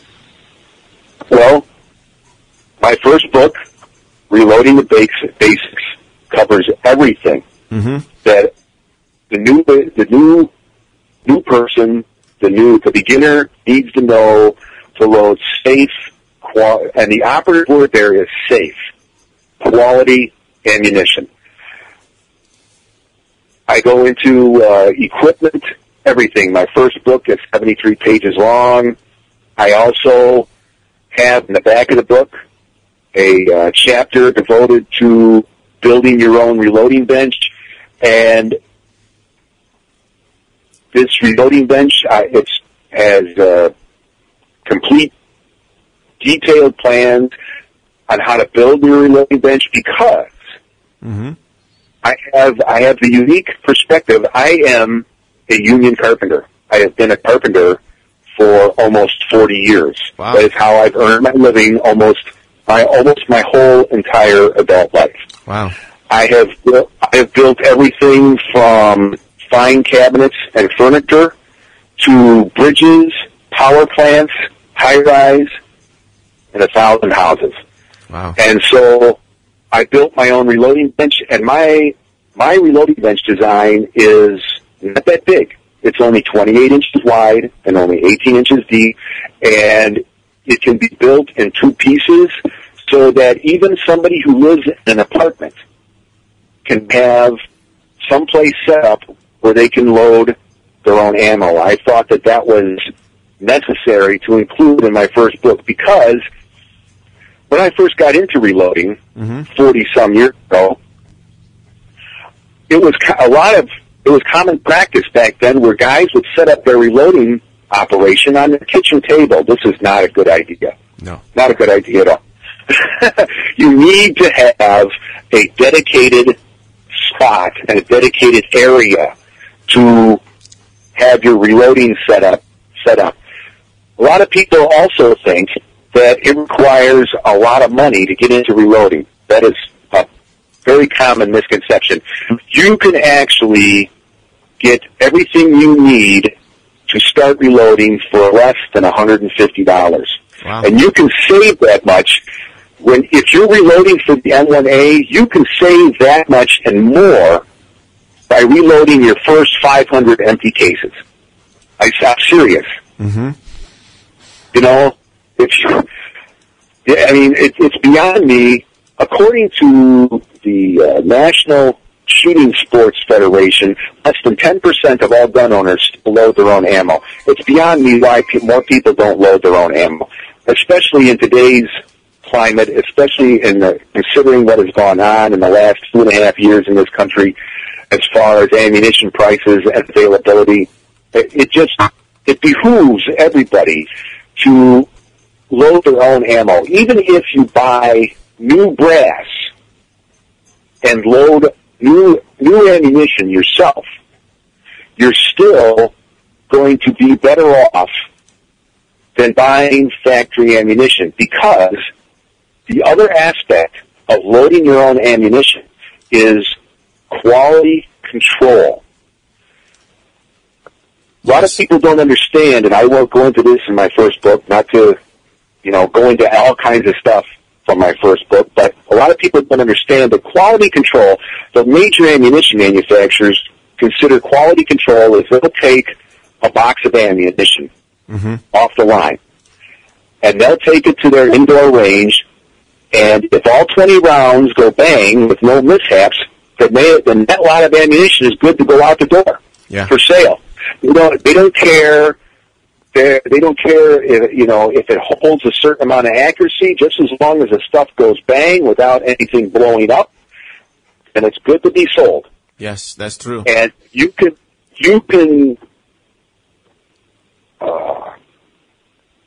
have much better quality control loading your own ammunition, whether you're loading brand new brass or once fired, twice fired brass. When you load your own ammo, it's such common sense to me, and that's the reason why I've been loading my own. One of the reasons why I've been loading my own ammunition for 40 years. Yeah. Let me say something, Tim. You're right. You can have much better control, and also you can save money. But please, guys, I'm not into reloading because I don't have the time right now, and I need somebody probably, that can help me out. But my point is this: if you start to do reloading, follow the most important thing. You need to have a dedicated area. You need to be completely focused. You don't want to be distracted by a phone call or by, a child or television or the radio. And correct me if I'm wrong, because this is a serious matter. As much as you can have a lot of benefits reloading, you can also be very distractive. You can do, for example, in double powder. You can put too much powder in that case by accident. You blow up your rifle, you may pretty much also hurt yourself. So this is a serious matter, correct? Tim, what do you think? Yes, absolutely. And I say the same thing. You cannot have any distractions. I have my reloading bench set up in my office, and when I load my own ammo, I don't have the phone on, I don't have the radio on, and I'm a non-smoker and a non-drinker anyway, but you don't want to smoke, you don't want to drink, you don't want to have any distractions when you're loading your own ammo. And unfortunately, it seems like, and I've encountered this, many people think that because of this, that reloading can be boring. Well, I look at it as an extension of my passion shooting. And if you look at reloading that way, I think it's not boring.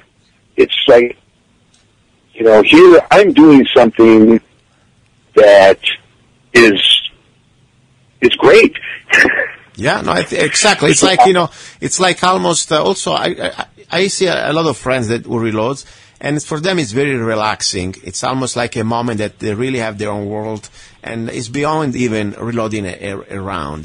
Think about people who love, for example, to build, to do bonsai, okay, or to build a little miniature ships. I mean, it's almost an art. I'm telling you, I really believe that. By the way, I am on Amazon.com right now, and if you go there, you can also get his books. Also, you can get Tim's books also on his website. But if you go on Amazon, it's very simple. I'm there right now.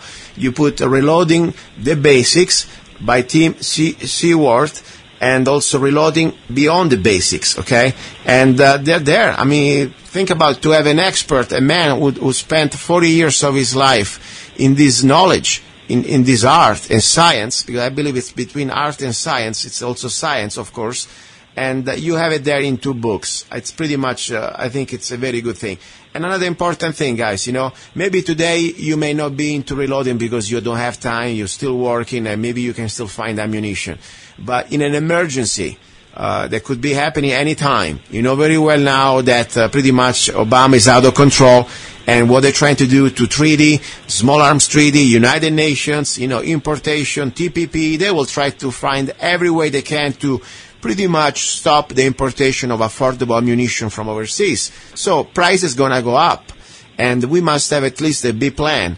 And we got, maybe even if you don't need it today, start to recycle your brass, start to buy components, start to get powder. I mean, I have a question. For example, this powder, this reloading powder we're talking about, because many people ask me for that, but I don't want to give answer. I'm not that expert.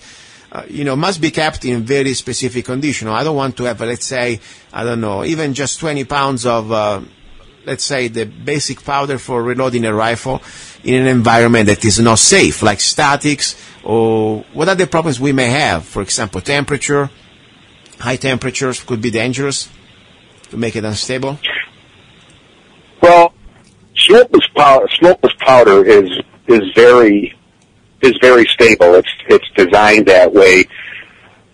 It needs, yes, you're absolutely correct, Luca. It needs to be kept in a controlled environment. I keep my powder in ammo cans, GI ammo cans, in my basement where I have a dehumidifier on. So it's a cool, dry environment, and that's the best place to keep your powder and your primers. I keep all my primers in ammo cans.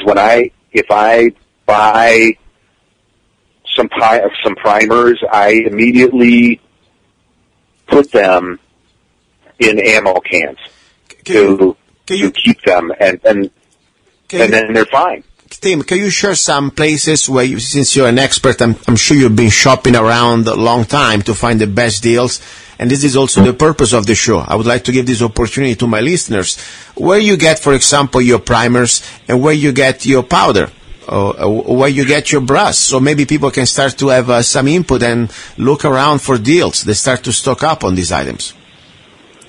Well, for powder and primers, there's a couple of suppliers that I found had the best prices. One of them is Graff & Sons in Mexico, Missouri. Another one is Natchez Shooter Supply.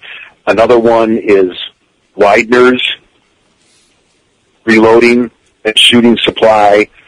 Those three have the best prices for powder and primers. Midway, which is probably the largest reloading supply outfit on the internet, they have the best selection, but I'm not afraid to say it. A lot of times their prices are a little bit higher than the other three. But if you shop around, sometimes you can get deals. as far as brass goes, if you have a handgun and you want to buy new brass, the best place by far to go is Starline Brass. Their brass is top shelf quality stuff. They have been in business for a long time, since the early 80s. I think as a matter of fact, I think they just had their 30th anniversary a year or so ago. As far as rifle brass goes, for the common calibers like .223 or .308 or .30-06, Graf and Sons sells Preview Partisan. If you don't mind, Tim, if I can ask you a favor, when you can later on, if you can send me an email with at least a couple of these links, so what I'll do, I will post them, of course, also with your website where people can buy the book. On today's show, listeners, if you go on today's show, you go to lovegunsfreedom.com and you go to today's show, August the 23rd, I will create a dedicated page, and at the bottom of the page, I will post, first of all, the links of the websites of Tim, so you can pretty much also have access where to buy his books. And also, Tim, if he can share with me these contacts, like Widener's and all the different 2 or 3 websites, that way you can buy brass. I'd like to help you out, put them there, so at least you can have a chance to shop around. And, I like Widener's. I used to get some stuff from that. They have also some surplus ammo.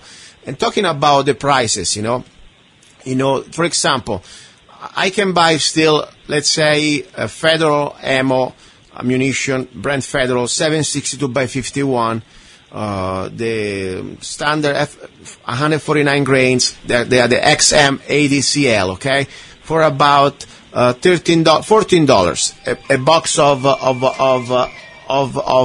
of 20 rounds.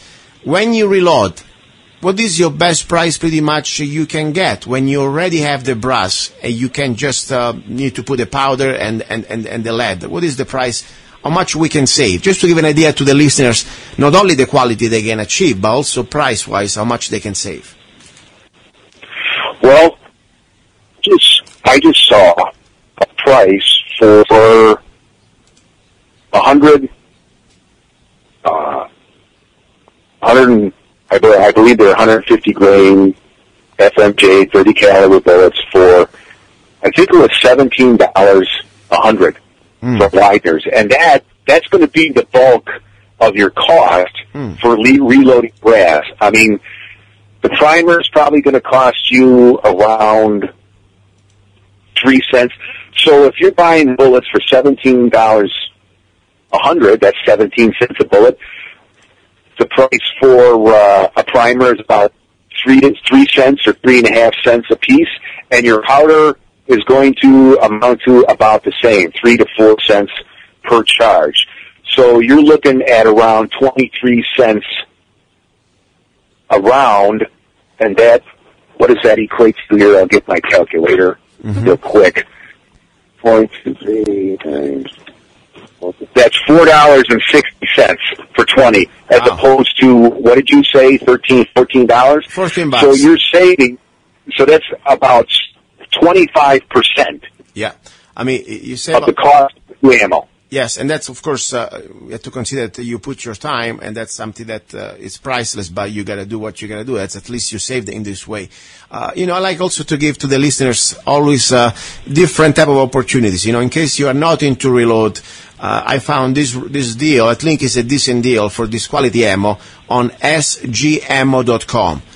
We were talking about the Federal ammunition, 20-round box, 308, 7.62 by 51 technically. These are the Federal Lake City M80, 149 grain for about $14. But also, as much, I'm not really crazy about Walmart for some stuff, but they have some decent ammo, I found out. I just bought the other day 20 rounds. They're made in Turkey. And now, I need to get the box. I forgot. Anyway, if you go to Walmart and you go to the ammo department, I will post this name of later on. I forgot it now. But anyway, I was able to find brass 7.62 by 51, exactly. Then, it's a little different. I mean, even if they're really littles, but they're pretty much the NATO standard for about $9.99. little less. And can you please tell us a little bit the difference between 308 and 762 by 51? Is there really a difference? There is a difference in the chamber dimensions. Mm-hmm. That's where the difference comes in. It has the case, the actual case dimensions are the same. Like I said, the difference is in the chamber dimensions. And with the 762 by 51, the chamber there's more of a throat. There's more of a lead in the throat area, mm-hmm. which is that part in front of the chamber. So anyway, if I have let's say a military grade rifle that normally the standard is a 762 by 51, and I want to shoot a 308, can be considered safe? Yes. Yes. And vice versa. Yeah. If we have a 308, can I still put it? Not necessarily. Not necessarily vice versa. Mm-hmm, exactly. So that's the thing. Like the 5.56, 223, right. Same concept. Yes, you can shoot commercial 308 ammunition in a military rifle that says 7.62 by 51. But if you have like a bolt action rifle by Remington, let's just say, in 308, and then you have some ammunition that's military surplus ammunition made in some foreign country like Turkey that says 7.62 by 51, I would caution against using that rifle. Okay, very good. Important. Yes, and I found out, by the way, the name of the brand of this Turkish ammo that I bought a box about a month ago or so. It's a Zebra QI. Zebra QI, ZQI, and they are from Turkey. They are all brass, reloadable, and I shot 20 rounds, and I didn't do any type of testing with ballistic about speed or things like that. But the point is, the group was perfect. It was about 4 minutes of angles, iron sight with a standard M1A, no modification out of the box. I was very happy, and price-wise was decent. Talking about less than $10, or at least no more than $10. So something just to share. But I really invite the listeners to start to, now that you have the opportunity still, get these books. Because I tell you, these books, in case we're going to go to a really emergency scenario, you think you're going to be able to shop at Amazon about reloading guns books? I mean, even if you don't need them today, buy the books and put them on the side, stash them away, and hopefully, you know, one day, maybe when you have time and fun, you want to learn, that's fine. But in an emergency, at least you have them. Because I'm really concerned. When we are facing what we are facing here in this pretty much almost, let's just stick with the economic turmoil that we are reaching a critical mass, a critical point. I mean, things that make us sour, and things that we thought that was normal in our American way of life, or whatever it's left, they're going to become pretty much part of history. Even buying a book. I mean, think about now a little baby, a little child, just goes to school and he draws a little handgun, or he makes a little sign, hand sign with a gun, like playing. They put them under riddling. They arrest them. They suspend them. And think about buying books in the near future. And things that we didn't think would be possible 20 years ago. Look where we are now. So buy these books. It's part of your library for freedom. Listen, Tim, I want to give you the floor. We're almost at the end. And whatever you want to say, I give you the floor. We got 2 minutes. I would like to say, since we've been talking about the M1A and ammunition, there's a lot of ammunition out there, surplus military ammunition from other countries that where they refer to it as non-reloadable. That's Berdan primed ammunition. Well, I devoted an entire chapter in my second book, Reloading Beyond the Basics, about how to convert that brass to reloadable brass. You see, aside from the fact I am a carpenter, I am also a trained machinist, and I have my own machine shop set up in my garage, and I developed a process that you will not find. I guarantee you will not find this anywhere else. How to convert Verdan prime brass to reloadable brass. And it's a simple process. All you need is some basic pieces of equipment and a drill press, and you can make all your Verdan prime brass into reloadable brass. Wow. I mean, right there, it's worth thousands of dollars, because you can get this non-reloadable brass for a very good price. That would be definitely worth the price of the book just with the first 20 rounds you load. Listen, Tim, I want to thank you again, and I hope we can be in touch, because I would like to have you more often. You have a lot of knowledge I would like to really tap in and share with my listeners, okay? And thank you. My best regards to your lady, that I know that she pretty much, I think she brought you into my show, I guess. Yes. Thank you. And I thank you, Luca, for having me on. It's been a privilege, and I always thoroughly enjoy talking about my passion, shooting and reloading. Thank you, guys. You don't go away, because we have the final hour. It's going to be all about love and some other news. You're listening to Love, Guns, and Freedom with Luca Zanna. You're listening to Love, Guns, and Freedom with Luca Zanna on United States.fm network.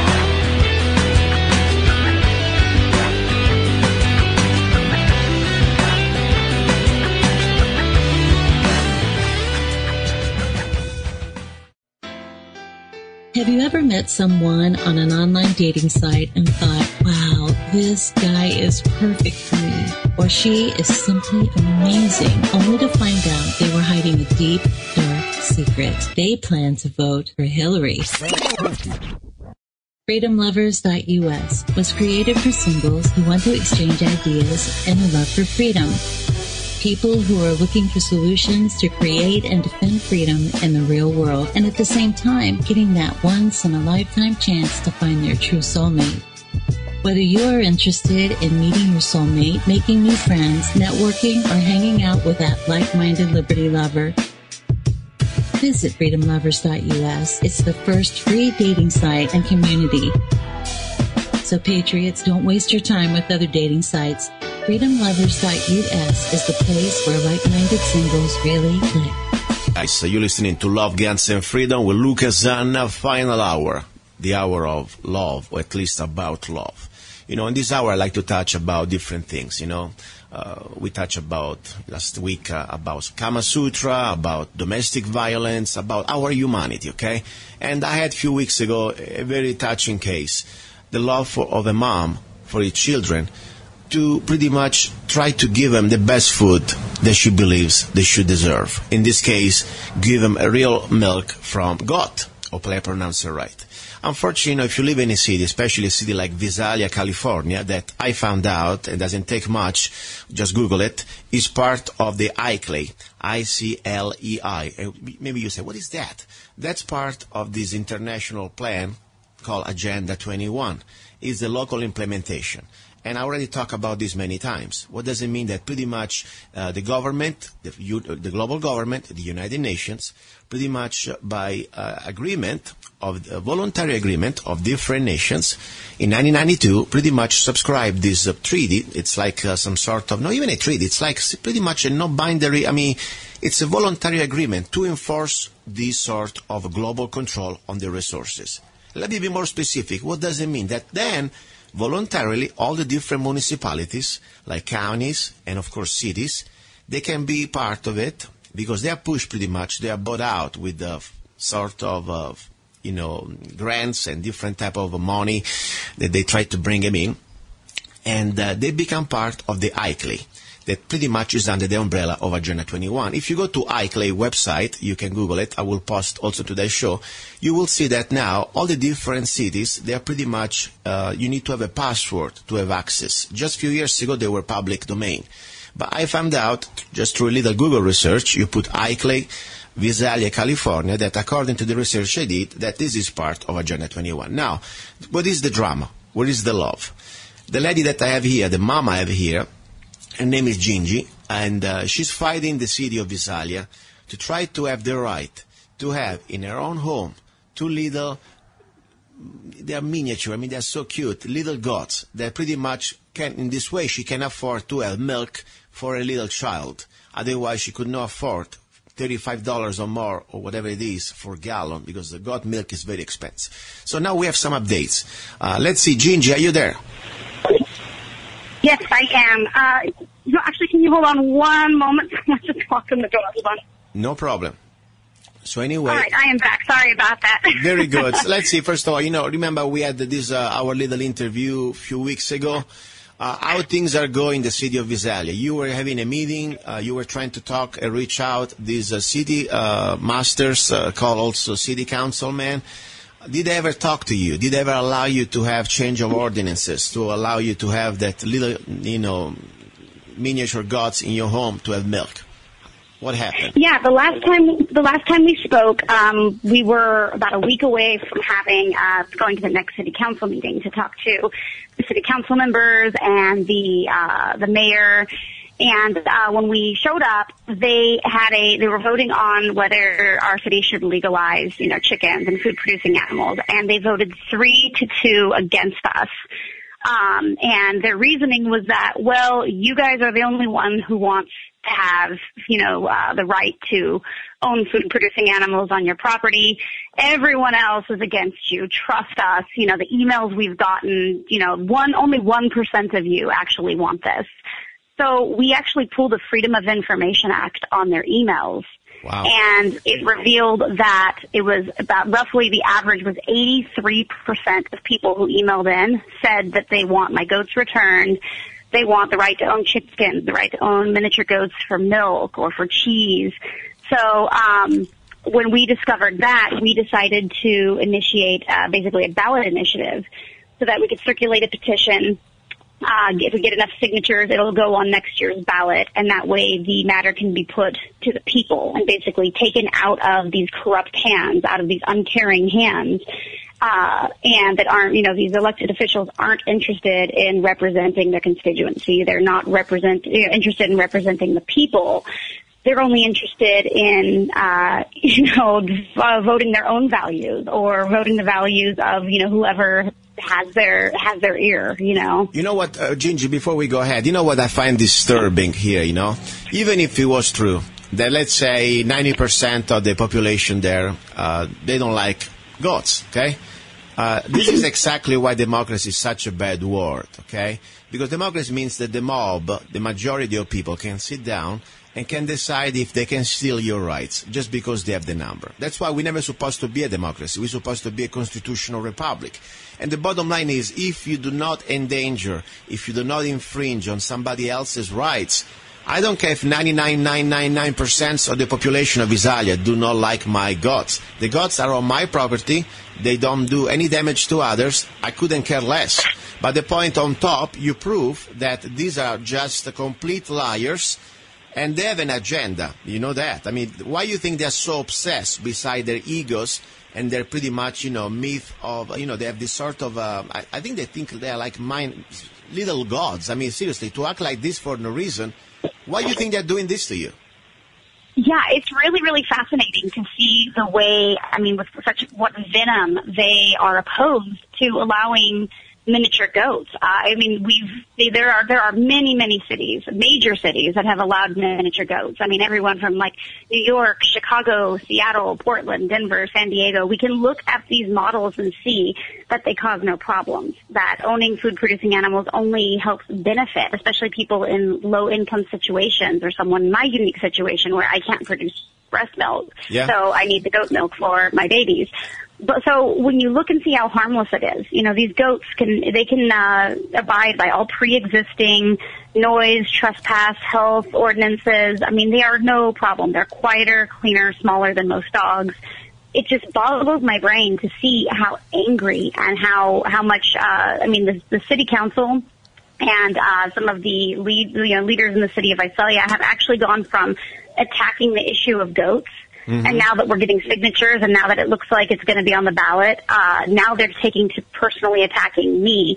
Our local newspaper has run about 6 or 7 negative opinions and letters and editorials. First it was attacking the goats, and then it just moved to attacking me and my family, calling me a selfish woman for wanting to have goats, trying to impose my will on others, and, calling into question my honesty or the actual need that my family has. You know what? And I'm just trying to feed my children, I'm getting furious. I'm sorry. I don't want to talk over you, but I really have to keep my mouth shut because, first of all, I don't want to beep too much here. I like to keep it, you're a lady. I like to keep it polite and professional, but I'm really stressed out. I mean, how these bastards can pretty much tell you that you're selfish. All you're trying to do is take care of your own family and don't harm anybody else. Just have the right to have a couple of little animals that could be pretty much less, nuisances than a dog. I know this little goat because, by the way, I'm shopping for goats myself. And I saw this what do you have? The Nubian small goats. They're Nigerian. They're Nigerian. Nigerian. Yeah. I mean, I know they are beautiful. They are small. They are polite. I mean, they're really silent too. They don't make noise. So there is no reason but just one. I really believe, my opinion, they have an ego because they think pretty much they are masters and we are slaves right there. And out there you serve to raise your hands or raise your head and try to complain and try to get something. That's pretty much the attitude, but I really believe it. And I don't know if you had a chance to go through the information I gave you. Since now I find yes, here, I did. You see Visalia.city.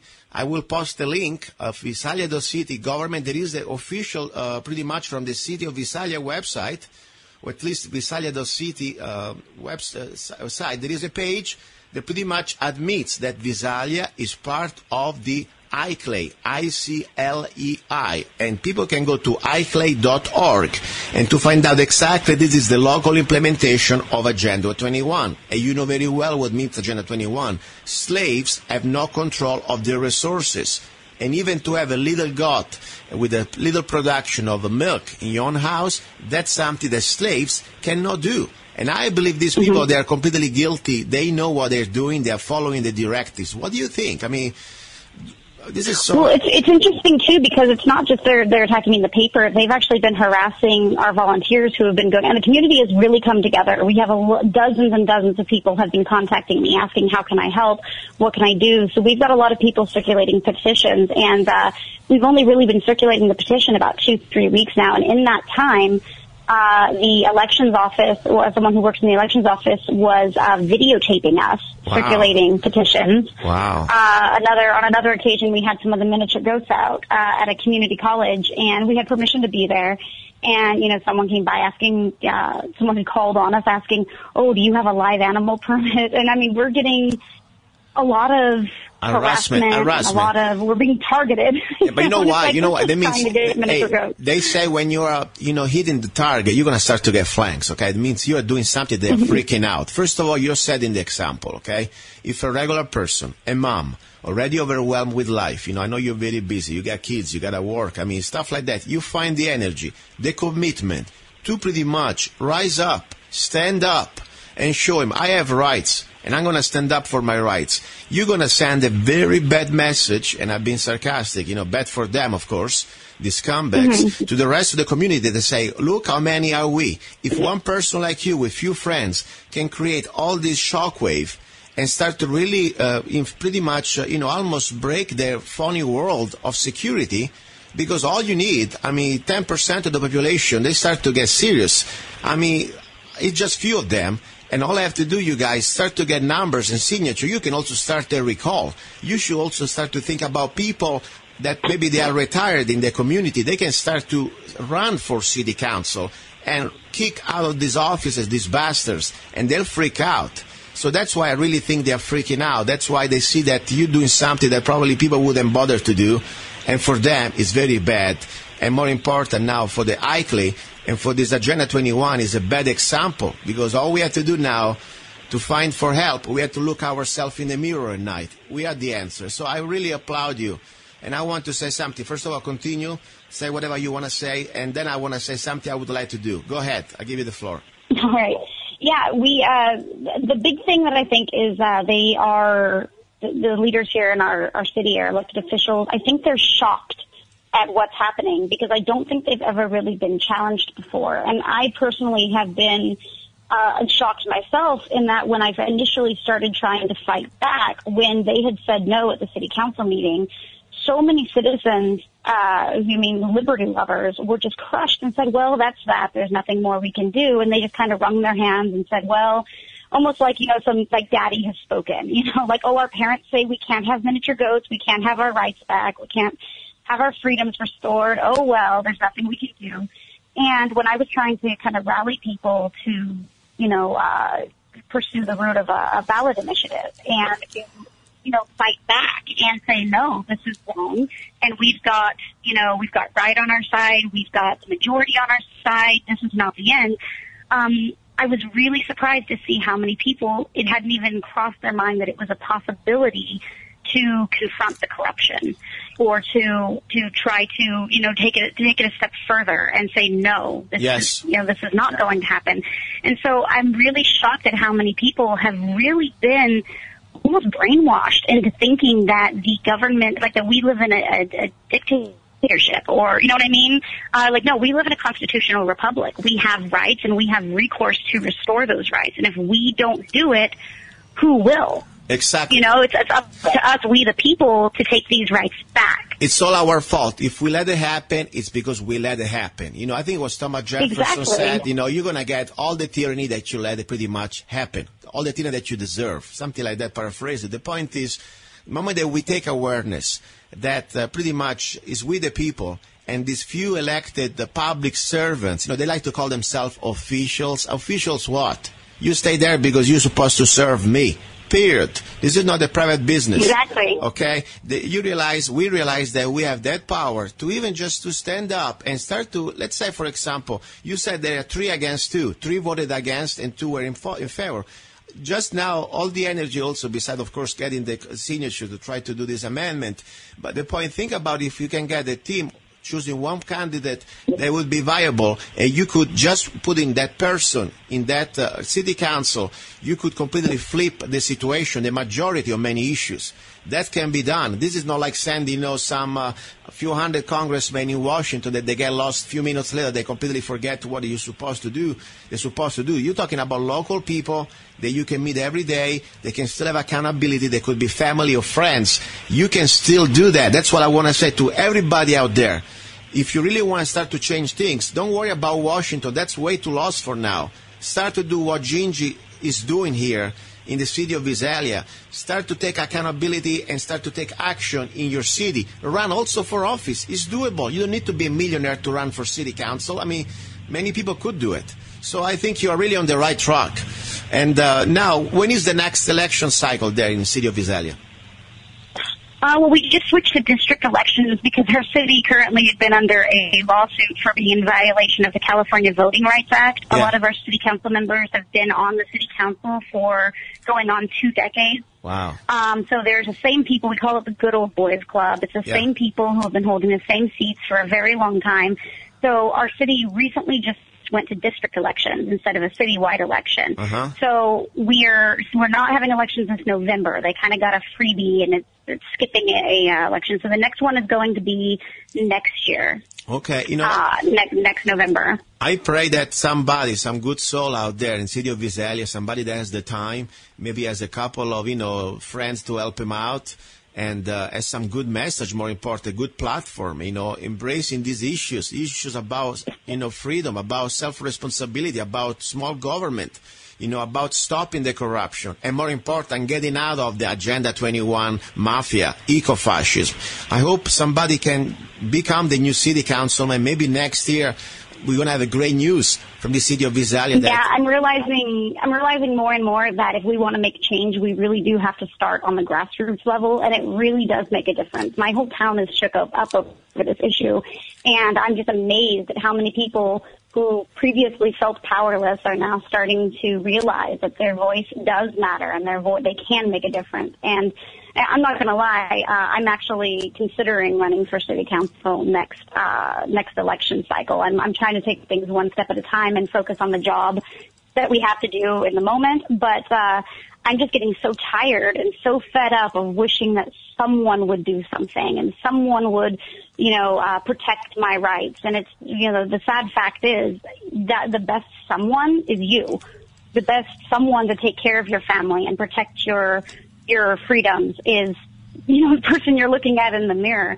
So, seeing how much the changes that are coming to our city, I have been, fired up and riled up to make as much of a difference as I can. And I really believe, everybody gets their motivation, but when you have a mom, especially, is try to defend her children or her child, because I tell you, I learned a little bit about this formula. It's completely toxic food, in my humble opinion, to give to a little child a formula made of soy, GMO soy, with fat and sugar. I wouldn't give that stuff to a dog. Think how much bad you do to a little child giving that type of formula. And if you, in your case, you cannot even give a milk because of your medical conditions, you realize that I know that because I have friends that they have babies and they try to find goat milks. It's very expensive. It's incredibly expensive. So this is something that you are really charged up. I like that. You have also the motherly love that you really want to do something on top for your children. I think this is great.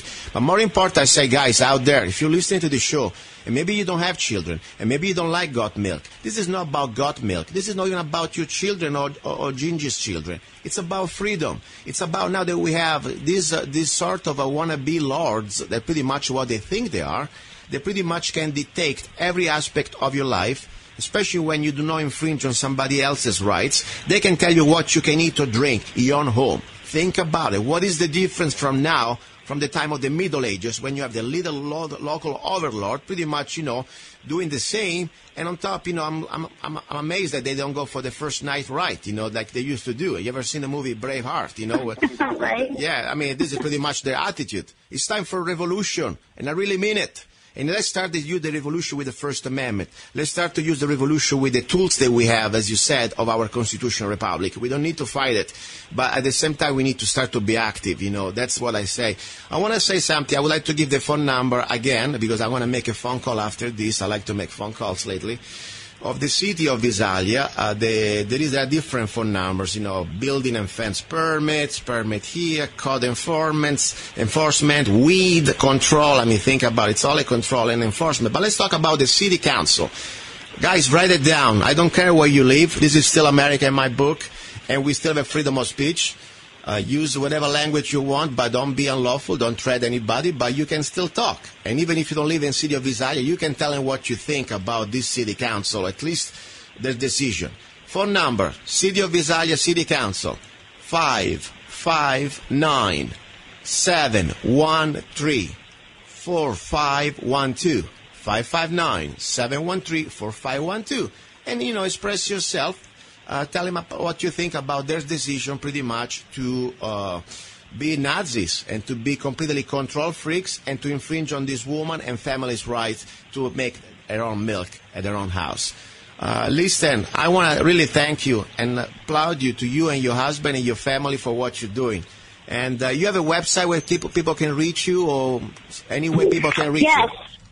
Go ahead. Yes, www.improgoat.com. So that's IMPROGOAT.com. Perfect. Gingy, I love you with all my heart as a brother, and I really pray for you. This is so important. What you're doing is not just about the city of Visalia, but this could be the beginning of an earthquake that would shake their boots all the way down to their arses. Because when a city like that is going to start to go down and you're going to start to retake freedom, you can inspire many other places around the states. That's what we got to do. Thank you very much. And I have, by the way, a little phrase I would like to leave, something I wrote a little bit ago. Kings, tyrants, and politicians come and go. The struggle for freedom is eternal. You're listening to Love, Guns, and Freedom with Lucas Zanna. Don't go away, because now we have another topic I'm going to talk about. It's going to be about jealousy and love. City of Visalia, this is Kathy. Hi, Kathy. Good afternoon. My name is Luca Zanna. I'm the host of the radio show Love, Guns, and Freedom. And by the way, I'm recording this conversation just to let you know. I really would like to have some information about the city of Visalia, because I would like to relocate with my family there. How can I find out something about, ordinances, for example, if I want to have like a little goat on my property? if you want to have a little goat on your property? Yes, I'm from Italy. I make my own cheese. And, I have family there, and I would like to relocate. I'm living in Arizona. Okay. And, I'm trying to get pretty much all my stuff there. And I have two little Namibia goats, like small goats. And, I got little kids, and we play with those. And more important, we make our own cheese. We are from Italy here. And I want to be sure when I come there, I can have my goats so I can buy this house. Because I was looking at the real estate market. I found a place I really like. And I wanted just to be sure I don't break any laws. Okay, hang on just a second. Hang on. Thank you. Mm-hmm.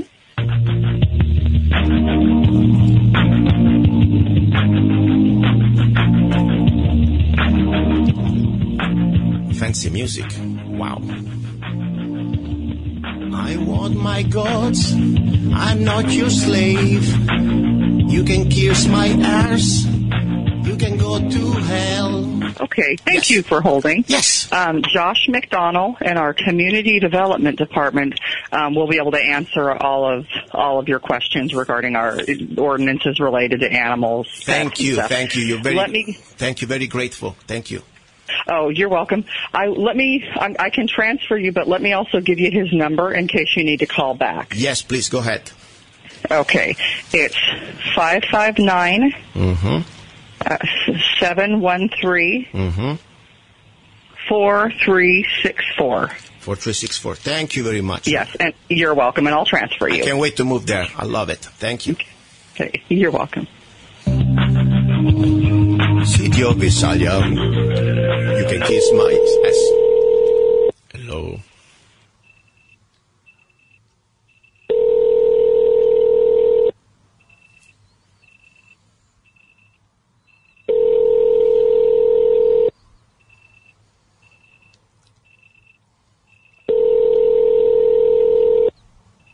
Working hard here. Hi, this is Josh McDonnell. Please leave a message and I'll return your call as soon as possible.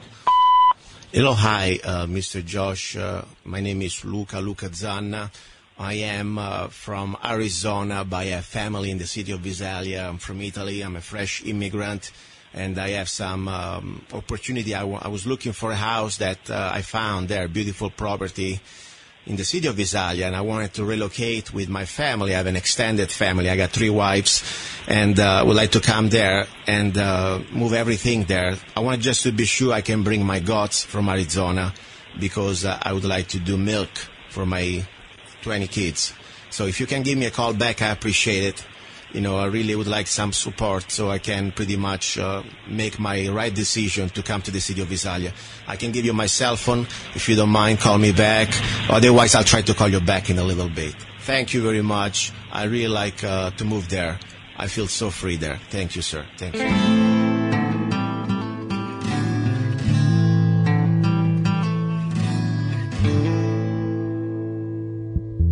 Here they come. They're coming for your guns. Here they come. They're coming for your sons. Here they come. They're coming for your land. Are you ready to stand? Are you ready to stand? Here they come. The end has just begun. Here they come. This time we won't run. Here they come. Together we're not outdone. If we fight as one, if we fight as one, we'd rather live free for just one day than be your slaves, than be your slaves. We'd rather live free for just one day than obey. We're not afraid. The truth has risen. Our minds have no more prisons. Your illusions have disappeared. In the sun we have no fear. Now is our time to expose your crimes. Now is our time Now is our time. And now we know your names. We know your final game. You're just pathetic scum. You worship death and then some. And here we draw the line. And we're feeling fine. And we're feeling fine. And we're feeling fine. We'd rather live free for just one day than be your slaves. Than be your slaves. We'd rather live free for just one day than obey. We're not afraid.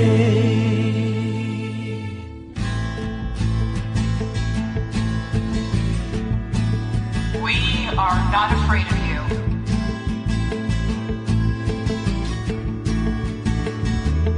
Council of Foreign Relations, Trilateral Commission, the Bilderbergs, New World Order.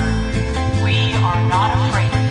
We'd rather live free, for just one day, than be your slave, than be your slave. We'd rather live free, for just one day, than obey. We're not afraid.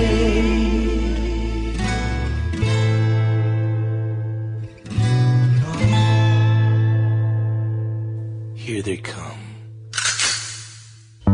He's a songwriter, a poet, a rifleman. I'm not afraid. And a constitutional activist. I'm not afraid. Italian by birth.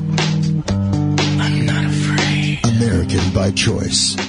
Gianluca Zanna. I'm not afraid. And his new CD, Love, Guns, and Freedom. 16 powerful songs on one CD from the heart of a patriot.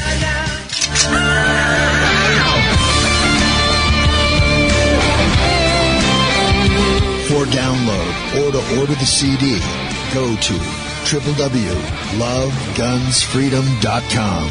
That's www.lovegunsfreedom.com. Lyrics for your mind, music for your heart.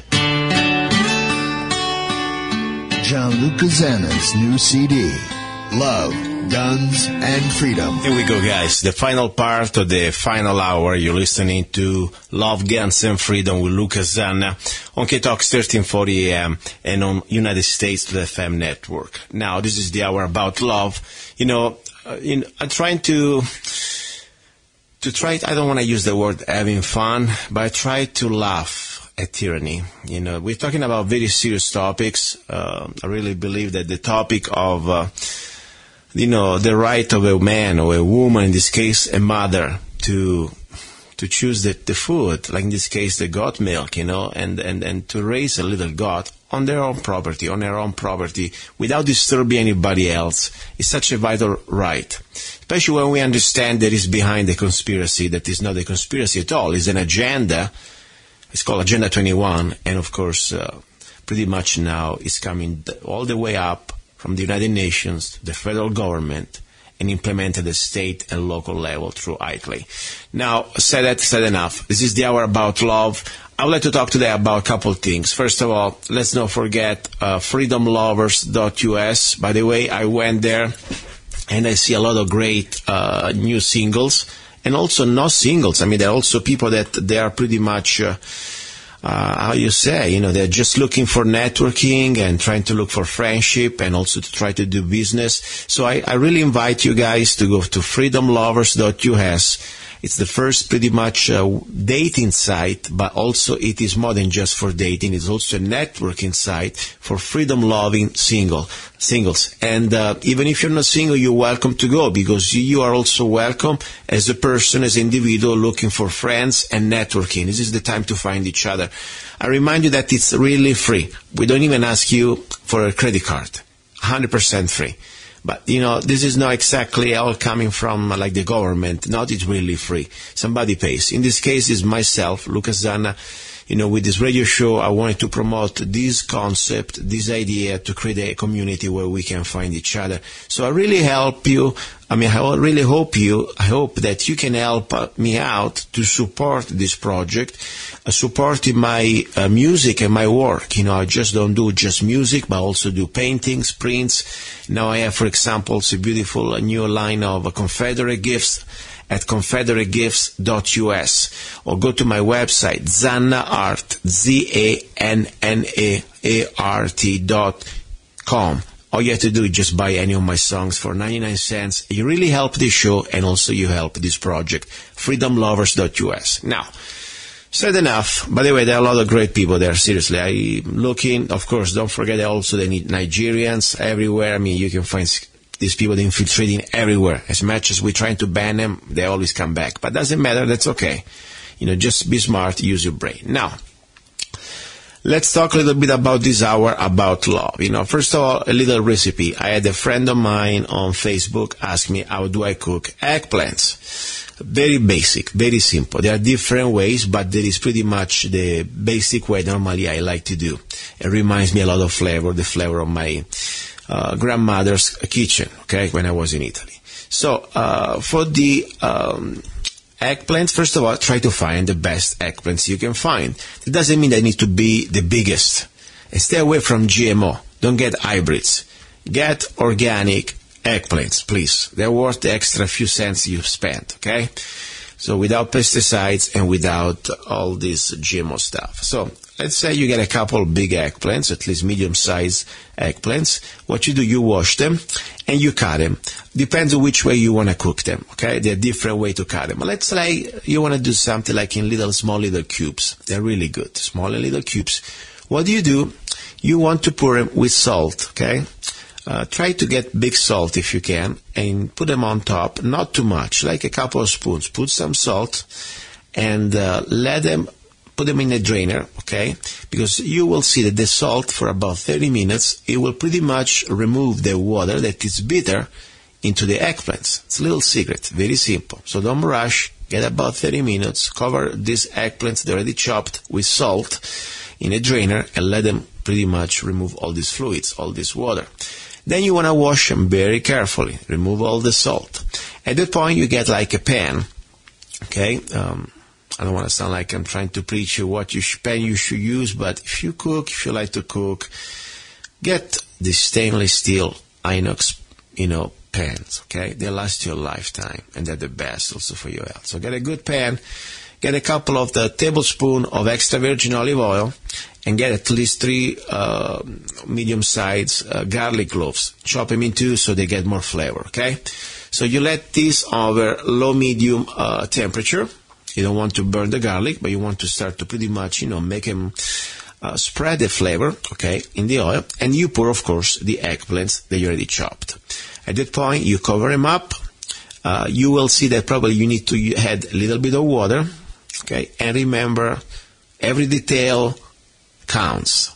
So when you use water, if you live in a city, any city pretty much, they'll have this federal mandate, chlorine. You can taste the chlorine. If you put a glass of water, a cup of water coming from the garbage, this chlorinated or whatever, fumigated or fluoridated, full of chemicals, water from different municipalities, you will taste it, even in your kitchen. So get filtered water if you can. Please use a filter. So anyway, and so at least let's say you will see how much water you need to avoid that these eggplants, they burn.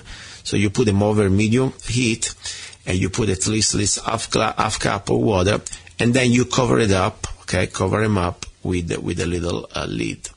Now, what you do, you want to start to add almost, let's say, depends how thick you cut this zucchini, but let's say at least 25 minutes normally. You cook them carefully in low-medium temperature. Then you want to add, the last 10 minutes, you want to add oregano, really good oregano. So you got the garlic, you got the oil, you got the oregano, you got and the eggplants. Why did I say zucchini? Anyway, so that's the bottom line. Simple as that. In about 25 minutes, you have the most beautiful eggplants. And don't forget to put a little bit of sea salt at the end. Then, of course, you can add different combinations and you can do different things. Now, I'm getting really hungry and I'm getting kind of also a little thirsty. But that's pretty much was the quick recipe for today. Now, I would like to play a little bit of song, and then we go into a concept that pretty much is topic of the show. It's about jealousy. Yes. Jealousy can be good, it can be bad. You know, it's an emotion, very powerful. But I will tell you more after this song. You're listening to Love, Guns, and Freedom with Lucas Zanna, and don't go away.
That was I'll Be Your Friend, music and lyrics by myself, Gianluca Zanna.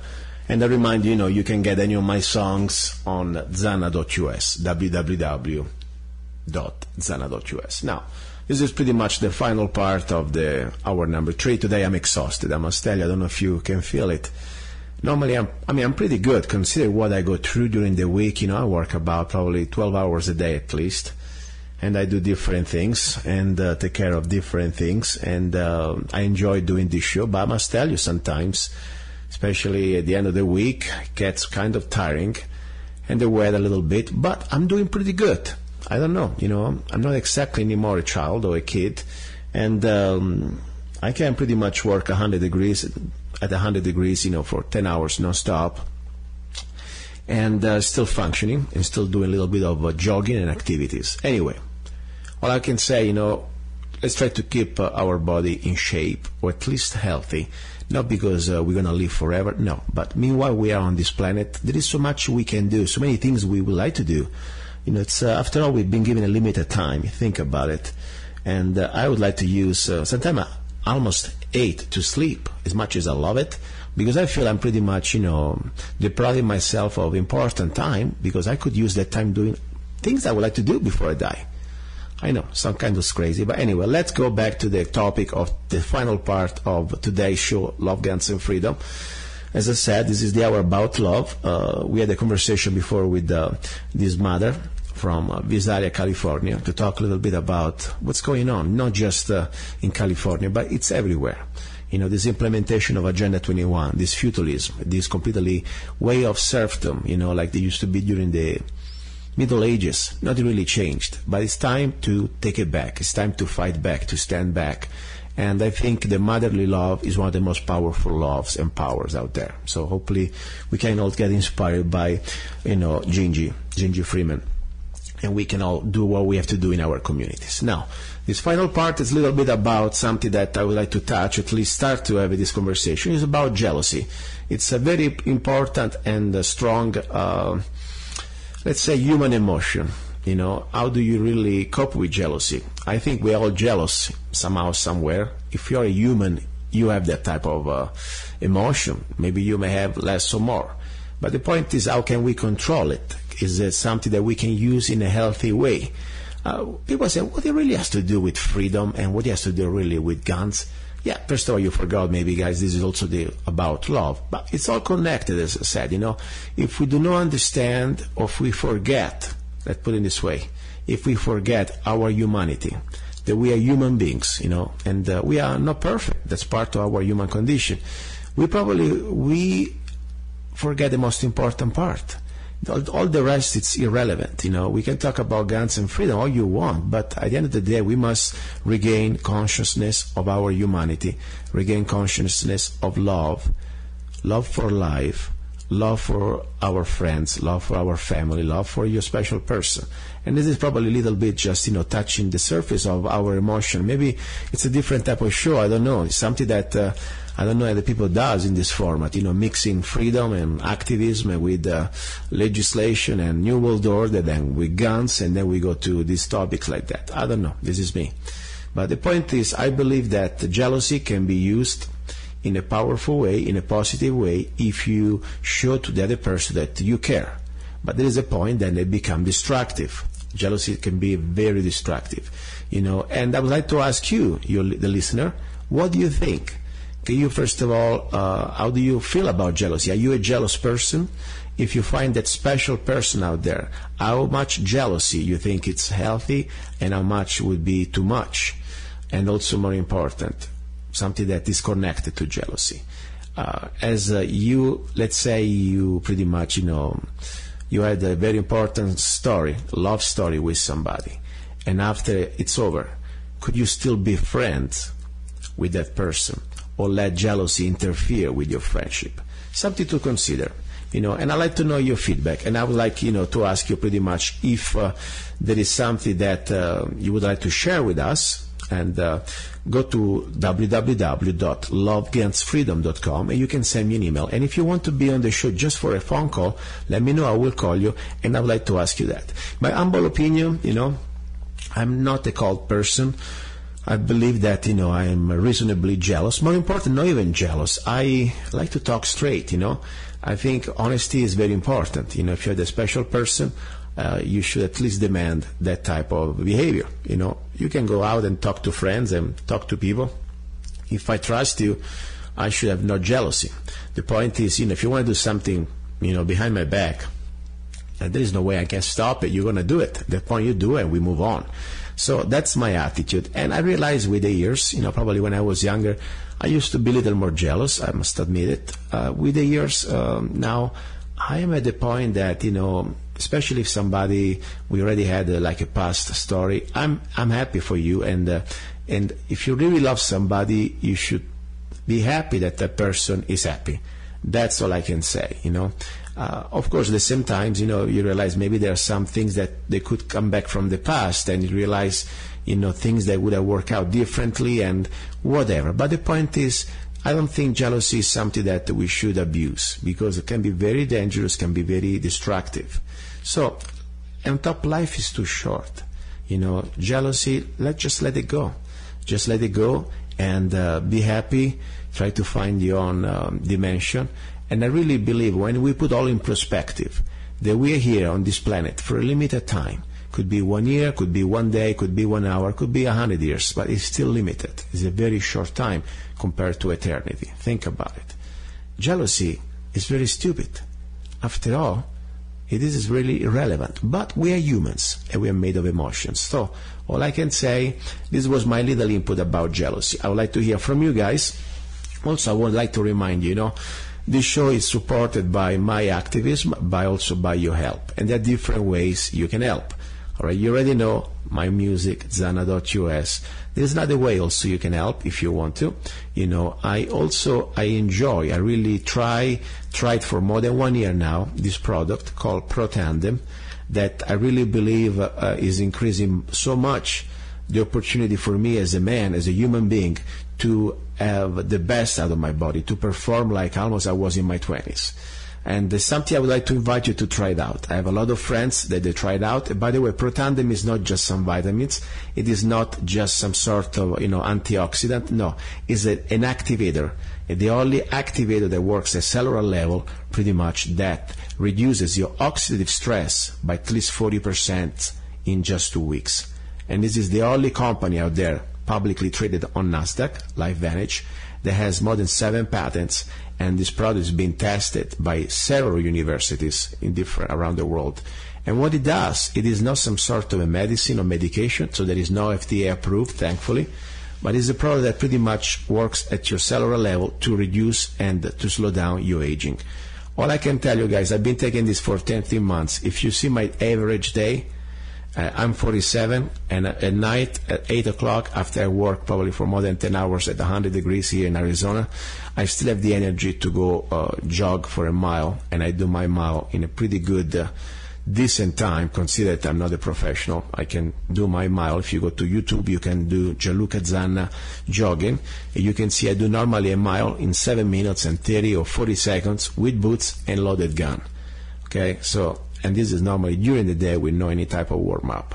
So I tell you, you can help the show, even just trying out. Go to my website, protandemdistributor.us. And if you want to go also to lovegunsfreedom.com, you can find directly the link for ProTandem. So something I really appreciate your help. More important, you help yourself. And as I said, love, if you want to help others, if you want to love others, you must love yourself. First, you must help yourself. Because only when you are in condition to be strong, to be healthy, to be independent, you can be able to share the surplus of everything you have and help others. If you're tired, if you're sick, if you're not in condition to operate, how can you help others? How can you be even having extra time and energy to save our country, or to save everything you have, your family, your relationship? So that's why I say, find your way. Guys, and as I said, this is something that's working for me. I have a lot of friends it's been working for them. And it's something that all I can say, try it out. If it doesn't work in a month, you move on. And I tell you, in less than 2 weeks, I have seen myself incredible results, and a lot of friends I have the same, but it's still worth, in my opinion, this type of opportunity. And as I said before last show, or many other shows, they want you sick, they want you dependent on medications, and more important, now there is no more really access to doctors. With Obamacare, becomes everything more difficult, more expensive, but more important, really doctors is going to cure you? No, all they do is pretty much they put like a Band-Aid on some symptoms. That's all they do. And I say, guys, whatever you find your way. Start first of all with diet. I believe diet is very, very important. And then, of course, supplements, they can be really helpful. For me, this is something that is being working. Now, we're almost pretty much ready for the final part. I wanted to do a little surprise to a friend. Her name is Miroslava.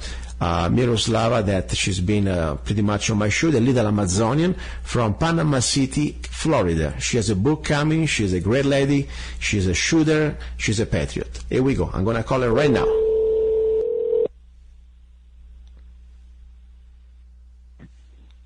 Hello? Happy birthday to Miro. Happy birthday. Is it there, Miroslava? Yay!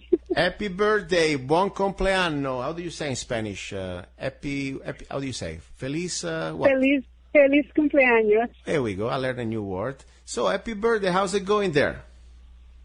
Pretty good. I just had a dinner, and I'm having a good time. Very Friends good. So, and family, my kids.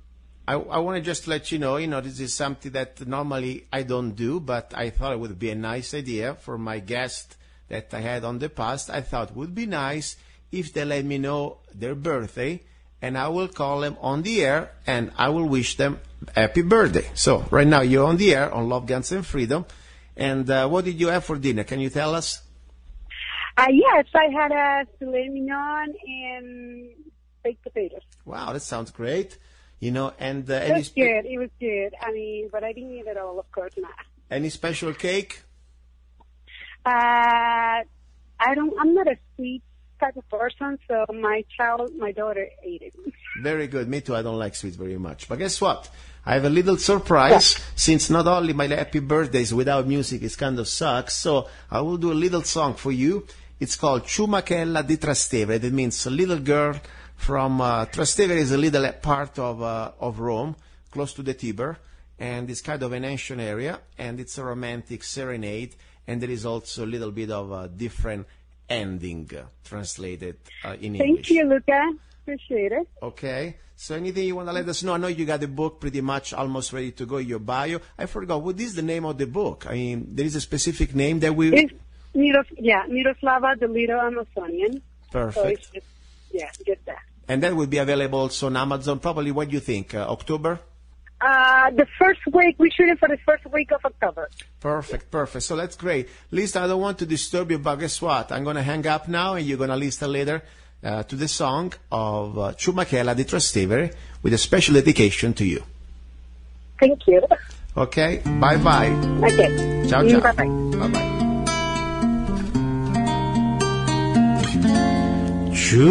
Ciumachella, Ciumachella di Trastevere, sei l'ottava meraviglia di Roma mia. Se un pittore te volesse pitturare, non saprebbe da che parte incominciare. Ciumachella, Ciumachella di Trastevere, che miracolo che ha fatto mamma tua, ha creato un plus ultra d'armonia. Ciumachella, Ciumachella di Roma mia, sei una rosa, sei un bijou, una sciccheria. Ciumachella, tu sei nata per incantare. La ra ra ra, la ra ra ra, la ra ra ra, la ra ra ra, la ra ra ra, na ra ra. Screw Obama, and all the New World Order. Don't forget the Bushes and the Clintons. We will be free again pretty soon, I hope so. You just keep listening to Love, Guns, and Freedom. You'll be listening to Love, Guns, and Freedom. We'll look at some now. Ciao.